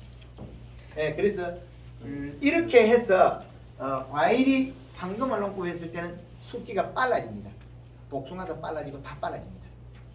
그리고 여름에 이 잎이 여기에 잎들이 한 놈씩 노릇노릇하면 떨어지는 경우가 있어요. 여기에 작은 잎들이 이 노란색으로 되게 떨어지는 경우가 있어요. 그건 질소 부족입니다. 빨리 요소 빌어줘야 돼요. 복숭아가 여름에 물러진 복숭아들은 가리 가다예요. 왜 가리 가다냐면 요 잎이 노래지고 잎이 노랬기 때문에 질소 부족으로서 가리 가다라서 더워서 못 자라고 있다가 비가 와서 혹 자랐거든요. 그리고 물로 빠진 거거든요. 질소 부족에서 가리 가다해서 더워서 못 자랐다 복숭아가. 못 자라고 있다가 갑자기 비가 오니까 어떻게 해요? 시원하니까 영양이동을 많이 했겠죠. 한꺼번에. 그러면 훅 자라면서 꼭지가 빠져버리고 대가리가 물러지죠. 그런데 황금알 놓고 농가들은 복숭아밭에 요소를 질금질금 많이 주니까 복숭아가 아무리 커도 절대 물로 빠지지 않아요. 그 비료 역할이 아주 중요한데 그 역할을 갖다가 우리는 분리를 못 시켰다. 요게 중요합니다. 그래서 가을에 숫기가 당겨진다. 요 대사작용 힘으로. 그리고 가을에 이 시를 맞추면 되지 감사비료를 특별히 주는 순간에 나빠질 수 있다. 나무가 단풍이 드는 것은 체내 저장 양분이 축적됐기 때문에 영양의 관을 끊어요. 잎이 단풍이 들고 잎이 단풍이 들면 가을에 단풍이 들면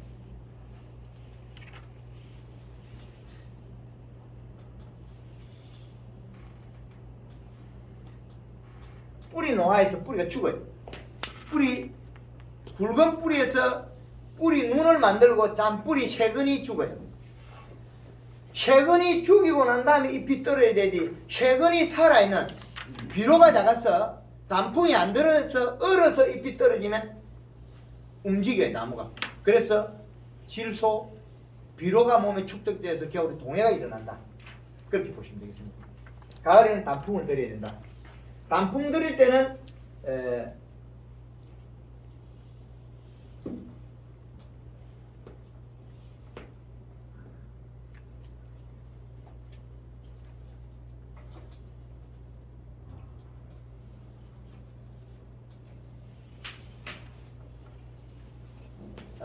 골드 칼라 1리터에 설탕 3kg에 가리 5 내지 10kg 단풍 확실히 들어야 된다. 그리고 요거는 2 내지 3회 정도 해주면 된다. 그러면 단풍이 된다. 그리고 겨울에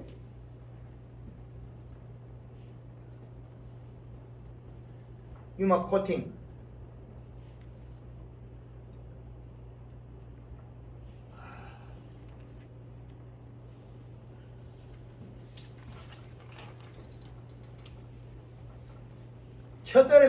첫여름이 얼고 난 뒤에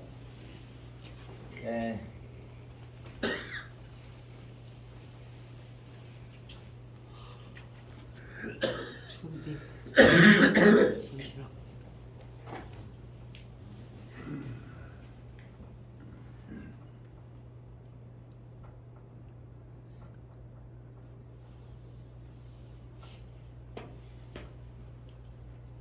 반복 살포 금지.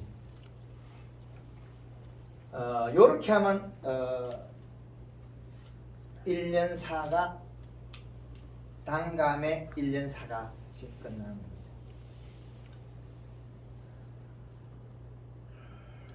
이제 부족한 거 질문해 주세요. 저 설탕은 그럼 백설탕입니까? 백설탕이 제일 싸요. 항설탕을 쓰면 장점이 있어요. 벌레가 안 나요. 냄새가 나기 때문에. 항설탕을 쓰게 되면 약간 노루작은 설탕 냄새 나거든요. 그러면 나비들이 잘 안 와요. 벌나비가 벌나비가 잘 안 와죠. 벌은 그 냄새는 많이 모르겠는데 나방이 안 와요. 벌은 와서 해를 많이 안 주는데 벌이 오면 응애를 달고 와요.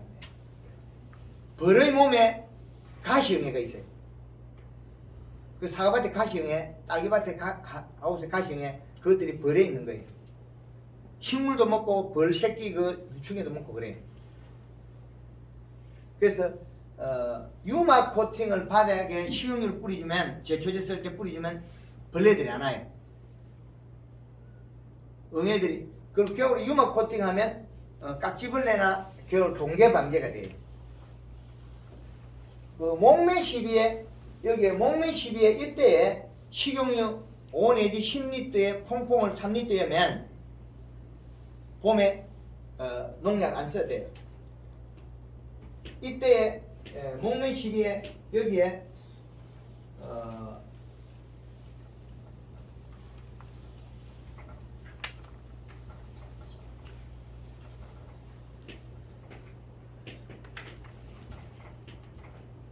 요걸 한번 해주는 것 같으면 우리가 그 봄에 그거 저 뭐라 그러죠? 장님놀인데 그런 것들이 없어져요. 그리고 깍지벌레도 죽어요. 요 방법 하면. 바닥에 제초제 쓸 때도 우리가 기름 그 통닭집 배식용 그 한말통 엮고 제초제 엮고 이렇게 바닥에 쓰면 두더지도 좀 사라지고 두더지 같은 건 좀 시운이 더 하면 저 한 몇 번 하면 이제 두더지 안 와요.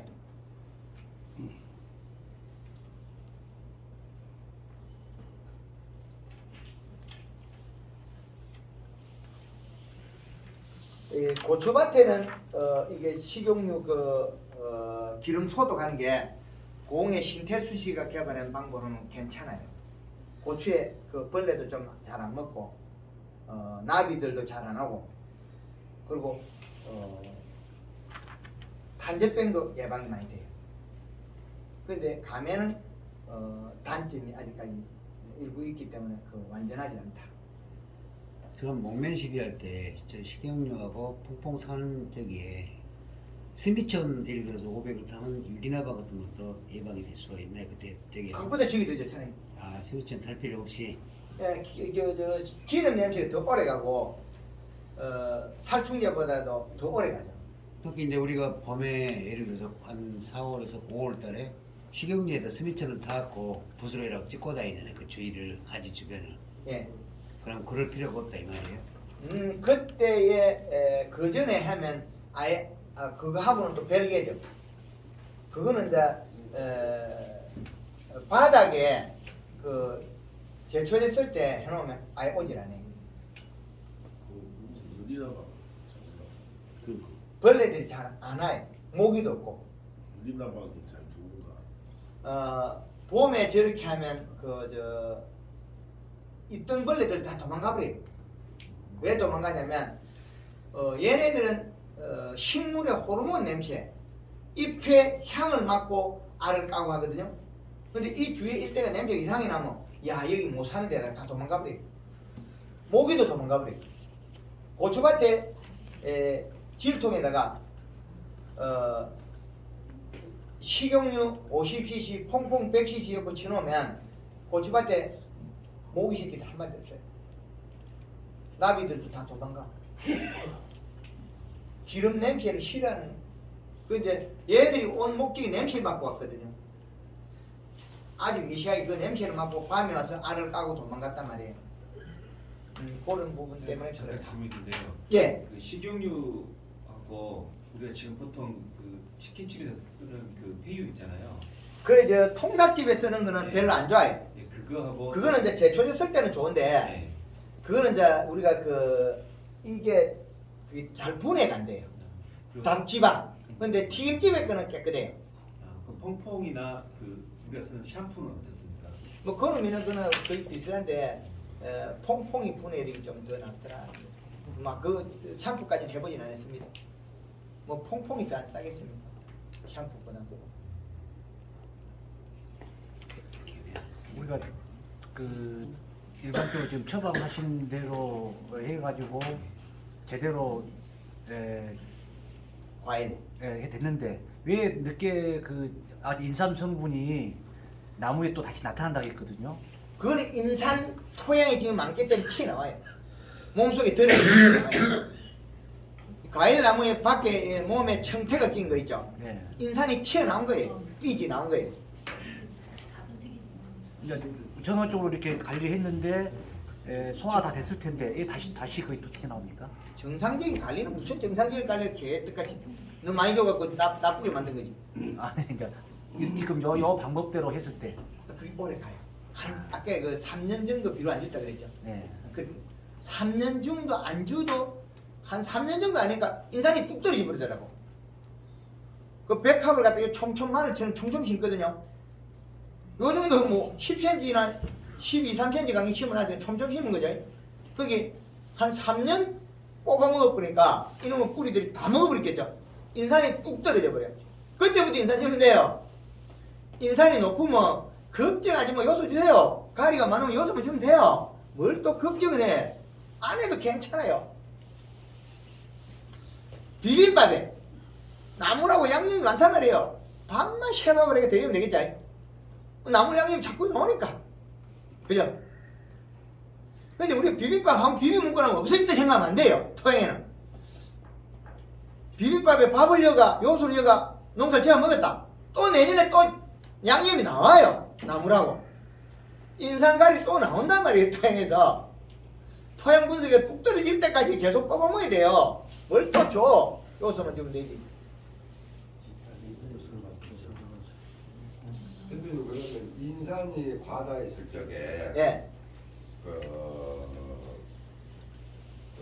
방금 선생님 말씀대로 여기가 지수를 더 넣으면은 그게 이제 다시 또 원상 회복되지 않습니까? 맞습니다. 네, 근데 그런데 올해 끝이다 그거는. 네, 근데 내년에 농사 지을 때 네, 또다시 인산이 또 튀어나올 거다. 네. 그러면 또 내년에도 요소만 거쳐 먹어야 된다. 토양 분석에서 인산이 떨어질 때까지 요소만 떼어 먹어야 된다. 그래서 이제 저 같은 경우에는 이제 이런 경우를 봤거든요. 인산이 과다됐을 적에는 마그네슘 있잖아요. 예. 그걸 연미심을 하니까는요 인산이 억제가 되더라는 거예요. 억지로 시키면 안 돼요. 억지로 시키는 건 가짜다. 순환을 시켜야 된다.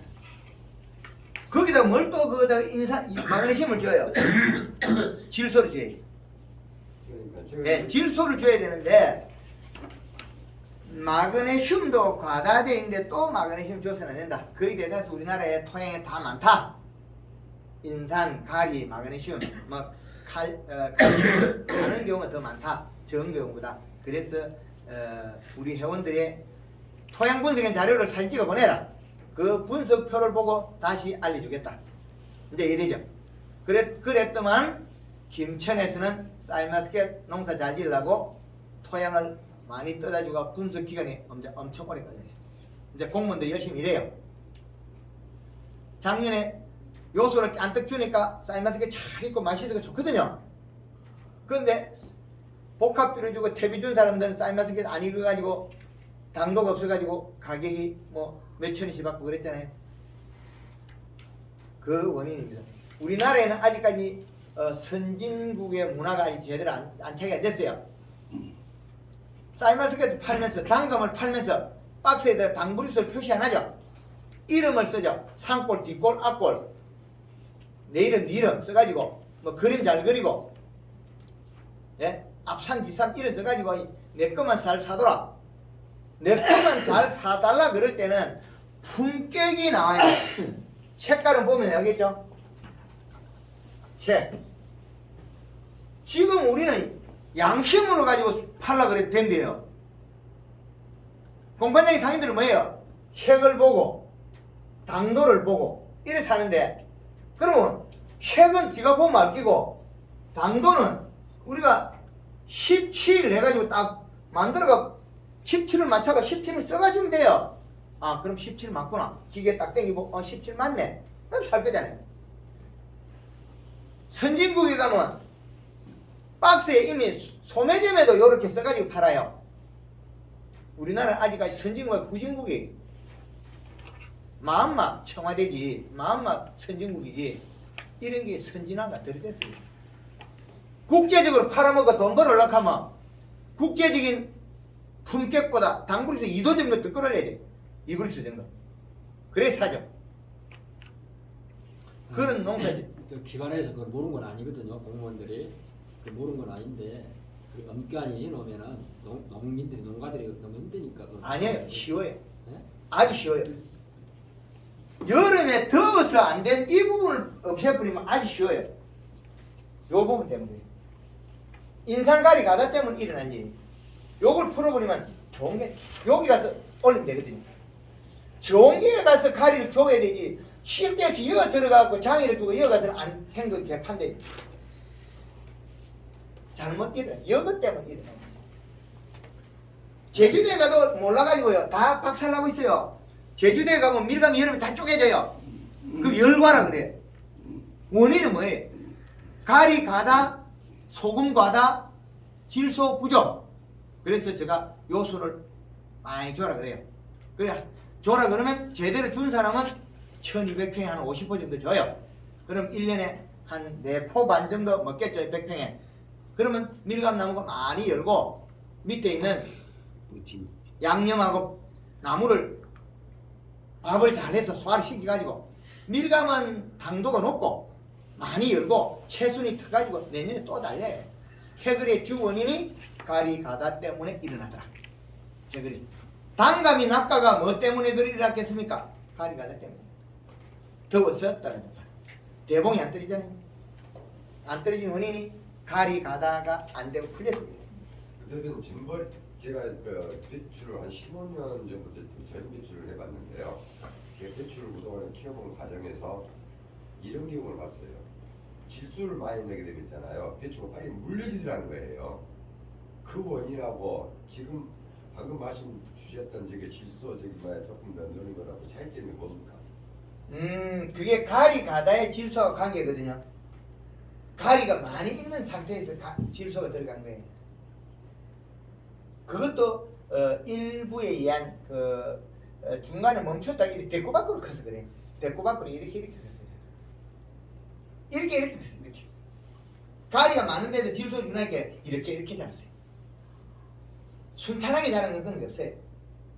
대꾸 밖으로 불룩불룩 이제 이해됩니까? 그것 때문에 그래요. 밑에 기본적으로 가리가 많은데 여름에 거기다 요소를 줬다. 그 요소가 많은 거냐? 많은 게 아니다. 절대적으로. 절대적으로 많은 게 아니다. 그래서 잎에 고온 저온을 익힐 수 있는 탄수화물을 이 밸런스를 잡아야 이 밸런스도 또 안 잡히고 이렇게 대꾸받고 이렇게 됐어요. 그것도 풀면 아주 쉬운 겁니다. 황금알 놓고 가니까 그 대꾸받고 별로 없죠? 네. 그건 왜 그러냐면 잎을 두텁게 만들어서 대사적인 원활하게 해서 뿌리를 많이 뻗쳐서 그래요. 뿌리를. 뿌리 혹병도 거의 이겨요. 황금알 놓고 가니까. 잎을 두텁게 만들어가 비가 오면 뿌리가 뻗쳐가지고 혹병 덩글 놔주고 지나가 버려요. 다시 새 뿌리가 내려가 그렇게 없어요. 이번에 제가 그 한국말 갖고 배추를 해봤는데 뭐가 있냐면 배추 이게 한국말로 공부하다 보니까는 그 배추에 우리가 보통 충약을 치지 않습니까? 예. 때문에 예. 그걸 제가 거의 안 쳤어요. 충약을 치기 싫으면 그 백설탕이 싼데 노란 설탕 못 쓰게 한 원인이 있어요.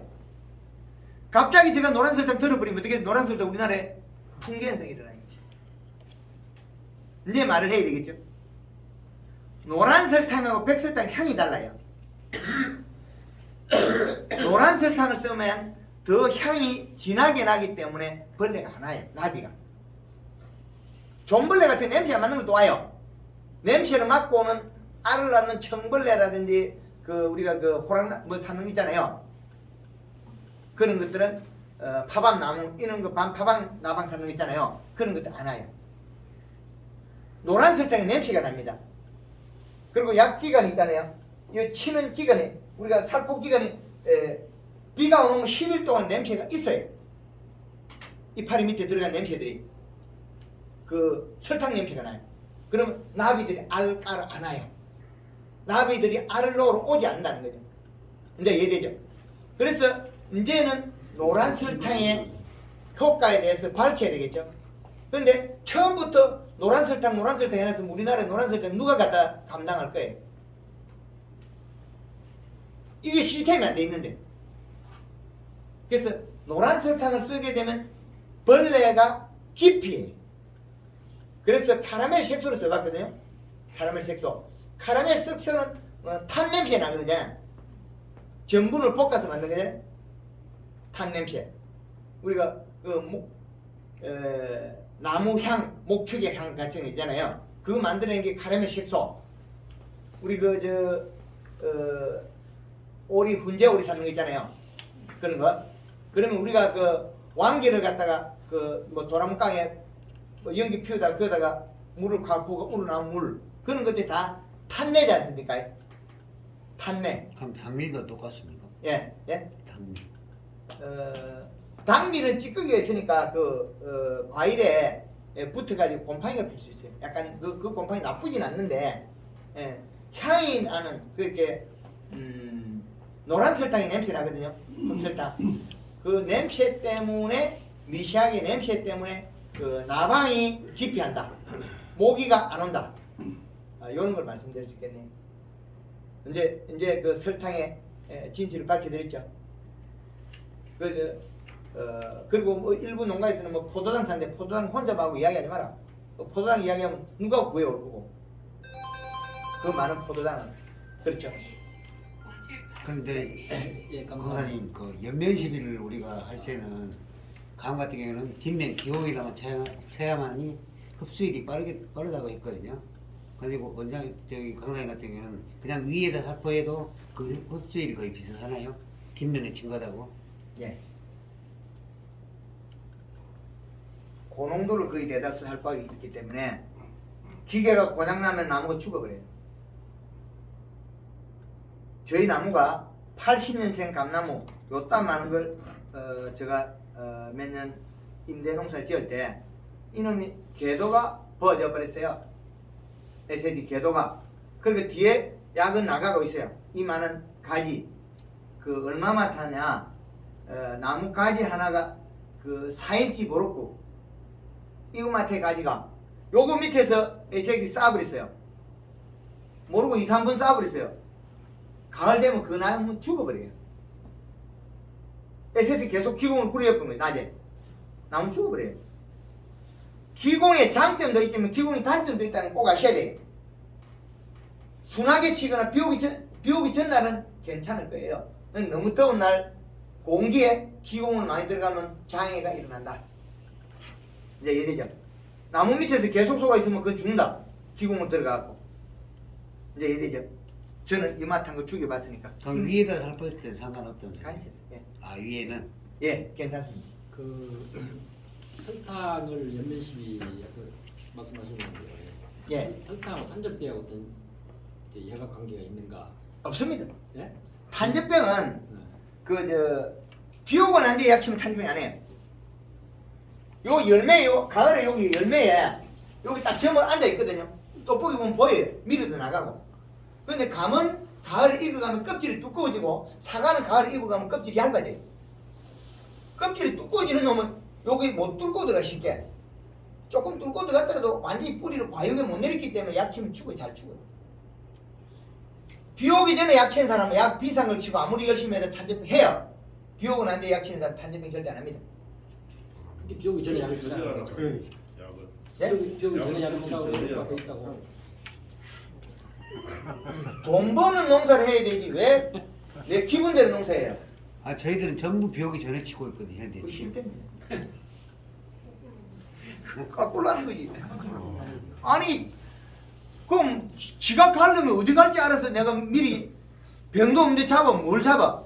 아 미리 예방하기 위해서. 예방은 뭐 지랄기가. 오고 나서도 살 안에는 뭐 커서 잡으면 되지. 그나저나 그거 예방도 해야 되고 그것도 해야 되고 한뭐 이다리 거는 그것만 해야 돼. 그게 이제 이거는 저희 황금알 농법은 농약하고 혼합해도 아주 좋다. pH가 5점에서 6점대로 들어간다. 그 우리 농약들이 거의 다 알칼리성이 많아요. 이제 작은 것들은 그래서 산성 약들이 많아요. 그래서 pH가 떨어집니다. 혼합하면 골드그린 칼라를 혼합하면 떨어집니다. 그래서 농약하고 혼합 살포해라. 아닐 때는 단독으로 살포해라. 그런 겁니다. 아닐 때하고 그렇게 숫자가 훨씬 늘어나고 있다고 말이야. 뿌린 것도 아니고. 저 앞에만 늘어나는데. 결국에는 돈 벌자고 하는 농사인데 처대는 열심히 해가 많이 바꿔줘야 돼요. 처대 2년 3년째 되면 횟수를 줄여야 그래요. 왜? 나무가 이제 만들어졌기 때문에 우리 그 가수원에 가보면 해마다 감이 크고 이러고 도장이 안 나는 놈 있죠. 요놈은 감은 큰 거 있는데 도장이 안 나고 딱 맞아 있는 있죠. 그 나무를 이게 바꿔줘요. 이렇게 천천히 바뀌어요. 싹 바뀝니다. 그게 봄순에 에너지 흐르는 방향을 바꿔줍니다. 그 한 2, 3년 되면 나무가 싹 바뀌어요. 그 약 한 3년 정도 가더라. 근데 봄에 1년에 시작해도 올해는 다 대과를 키울 수 있어요. 겨울에 비가 왔기 때문에 나무들이 탈 수가 없어요. 그래서 이동이 빨라요. 올해는 연면식하고 비료만 맞추면 작년에 소가 나왔던가도 전 다 대과가 나옵니다. 아주 올해는 괜찮습니다. 또 다른 질문 있습니까? 예, 우리 그 해남에 그 여름에 작기 중에도 농장에서 앞으로는 현장 강의를 하면 계속 해드립니다. 그 지역마다 그 장목반이나 구성이 돼가지고 현장 강의장이 황금을농구에 다 만들어지고 있습니다. 그래서 그 인근에 있는 일대 한 곳으로 모아서 교육을 계속 시키게 됩니다. 그래서 뭐가 원인인지 계속 밝혀드려요. 그래서 지금 제가 한 내용이 바뀌지는 않습니다. 그 요걸 잘 활용하셔가지고 우리가 재배하는 작물들을 언제든지 이 룰에서 갖춰낼 수 있습니다. 그래서 봄 우리 가수원이 가지가 이렇게 잘 된다. 그럼 봄에만 연면식이 잘 되면 되고, 우리는 봄에 잎은 큰데 가열이 작다. 그거는 비료 체계가 바뀌었다. 잘못됐다. 이게 가리가 많다. 봄은 잘 되는데 가을에 딸 때는 감이 작다. 그건 가리가 많은 농장이다. 왜 그래 되냐? 대비나 복합 비료를 써서 그렇다. 이 비료 21-도 아니고 더 낮은 17-나 14-이 더 낮은 걸 썼다는 거죠. 그런 경우가 많을 겁니다. 요소는 좋은 놈, 가리는 적어도 되는 놈, 이렇게 돼야 되는데, 요소는 질소는 나쁜 놈, 인산가리는 좋은 놈, 이게 문제입니다. 이제는 바뀌겠죠.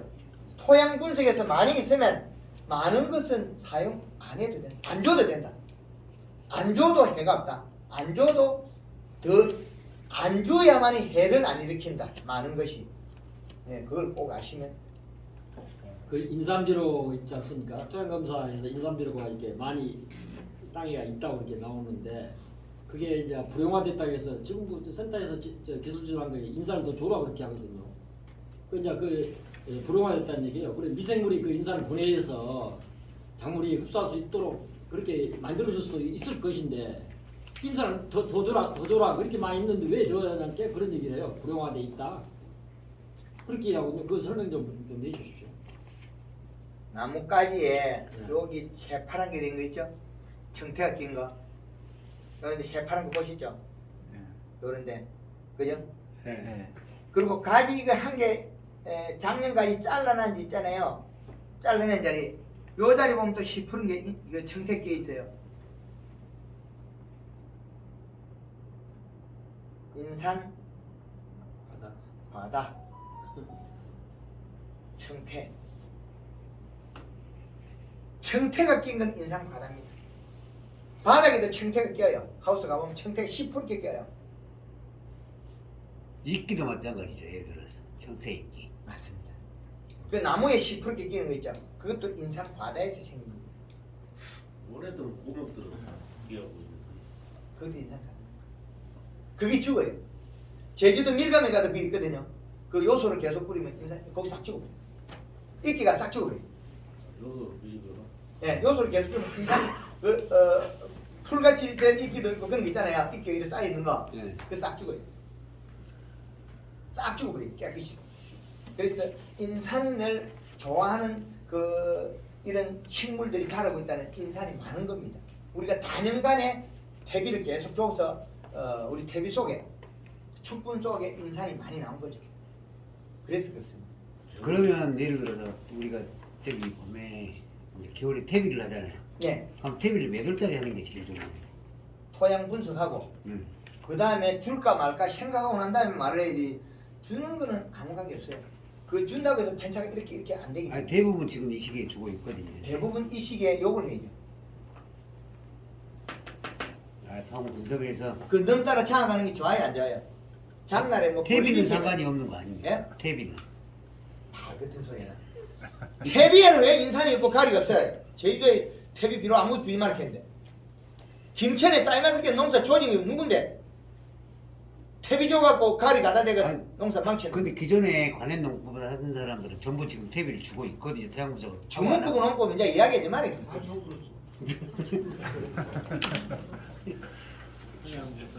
저는 그 시험이 아니고 저를 시험하지 말라 그리고 시험하기 전에 저가 분석에는 활용해라. 아니 근데 저희들 같은 경우는 토양 분석을 해갖고 그 퇴비 안에 질소, 인산, 가리가 얼마든지도 모르는데 그걸 어떻게 찾아서 예를 들어 퇴비를 합니까? 퇴비엔 질소가 별로 없다. 예, 적긴 하죠. 가리 성분이 많이. 예, 퇴비 별로 질소 없습니다. 마늘밭에 퇴비 그 짠득 줘도 양이 얼마 안 늘어난다. 이제 이해되죠? 마늘밭에 퇴비를 잔뜩 줬는데 평당 1kg 늘어나야 절대 안 늘어납니다. 강사님 말대로 하면 예를 들어서 굳이 퇴비를 준 게 아니고 화학 비료 갖고도 맞춰서 할 수 있다는 소리예요. 유기물이 부족하면 그게 톱밥을 주면 됩니다. 축분에 들어있는 인산하고 가리를 활용하는 거죠. 그렇게 되죠.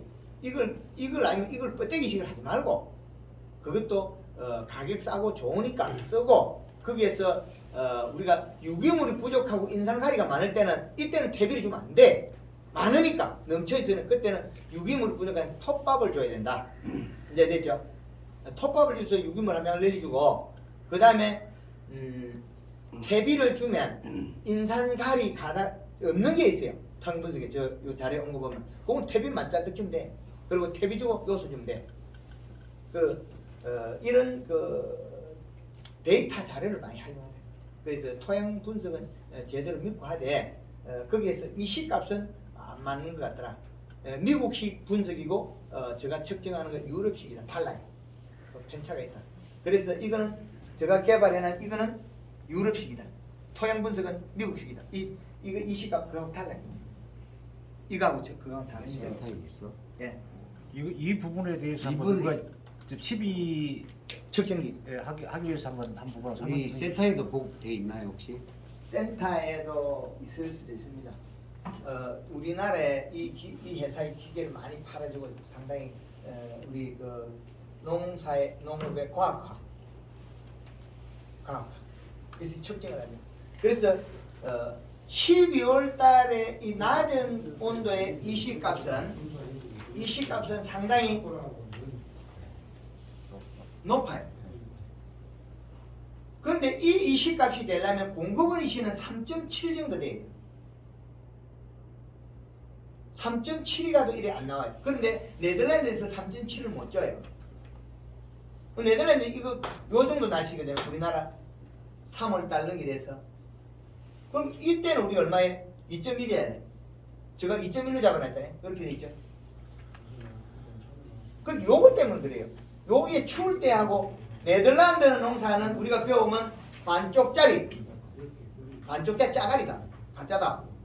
그건 또 우리가 새로 연구해야 돼. 왜? 우리나라에는 네덜란드보다 일조량이 짧고 밤의 기간이 더 길 때가 과일이나 채소가 비싸더라. 그러면 여기에 맞는 농법을 또 찾아내야 되죠. 그래서 네덜란드에서 배워와가지고 네덜란드만큼 생산을 늘린다. 말도 안 되는 소리 하고 있어. 이것을 못 올리는데 어떻게 늘어나? 네덜란드보다 조건이 안 맞는데 온도가. 그래서 안 맞다는 거죠. 그래서 네덜란드에서 몇 킬로 나오는데 내는 몇 킬로 나오겠다.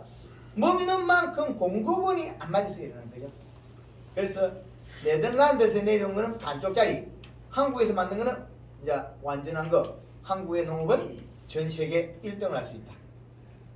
왜? 우리나라는 겨울에 25도까지 내려가니까, 여름에 40도까지 가니까 우리나라에 전 세계 최고의 기술이 가능하다.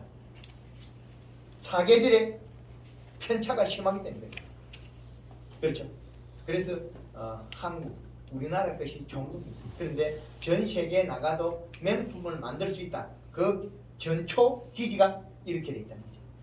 그래서 기본은 찾아놨으니까 응용을 하되 토양 분석에서 하자. 많은 것은 믿으라. 토양 분석에 나오면 믿고 안 줘도 된다. 이것이 오늘의 결과고, 봄에 우리가 한 5월 달에 다시 배우고 그 다음에 한 7월 달에 한번 짚어주고 가을 되기 전에 한번 짚어주고 1년에 몇 분만 짚어줘서 여기 우리 해남에 교육을 현장 교육을 돌려서 진행하면 앞으로는 계속 기술이 보급될 겁니다. 네, 마치도록 하겠습니다. 한 가지 질문하겠습니다. 네. 골드 그린하고 골드 컬러 두 가지가 소개됐어요. 네. 근데 그 주성분을 보면은 똑같이 그러니까 분수하고 몰리브덴이 돼 있는데 여기 안 써진 뭐 숨겨진 비밀 좀 봤습니다. 이 차이. 그 노코멘트. 예? 그게 나라 맞죠. 그래서 우리나라의 법적 기준만 이야기하고 그 외 것들은 기업 비밀로. 기업 비밀. 아, 그 정확한 것은 숨기십시오. 그런데 우리가 쉽게 알아볼게. 어떤 차이가 있다. 이것 좀 봤습니다. 그린에는 성장분, 그래서 봄에 2번 써야 돼 있어요. 여기 2회. 옆면 12에 2회를 쓰고 칼라를 1번 쓰고 가을에는 칼라만 써야 돼 있죠. 후반기 칼라만 1.5리터를 써야 돼 있죠. 물 500리터에 가리하고 양이 여기다 있죠. 그래서 가을과 봄에 사용 방법이죠. 그리고 단풍 들일 때도 또 칼라만 쓰고 있죠. 이렇게 다 구성이 돼 있어요. 그래서 요 내용에 다 있는 내용이다.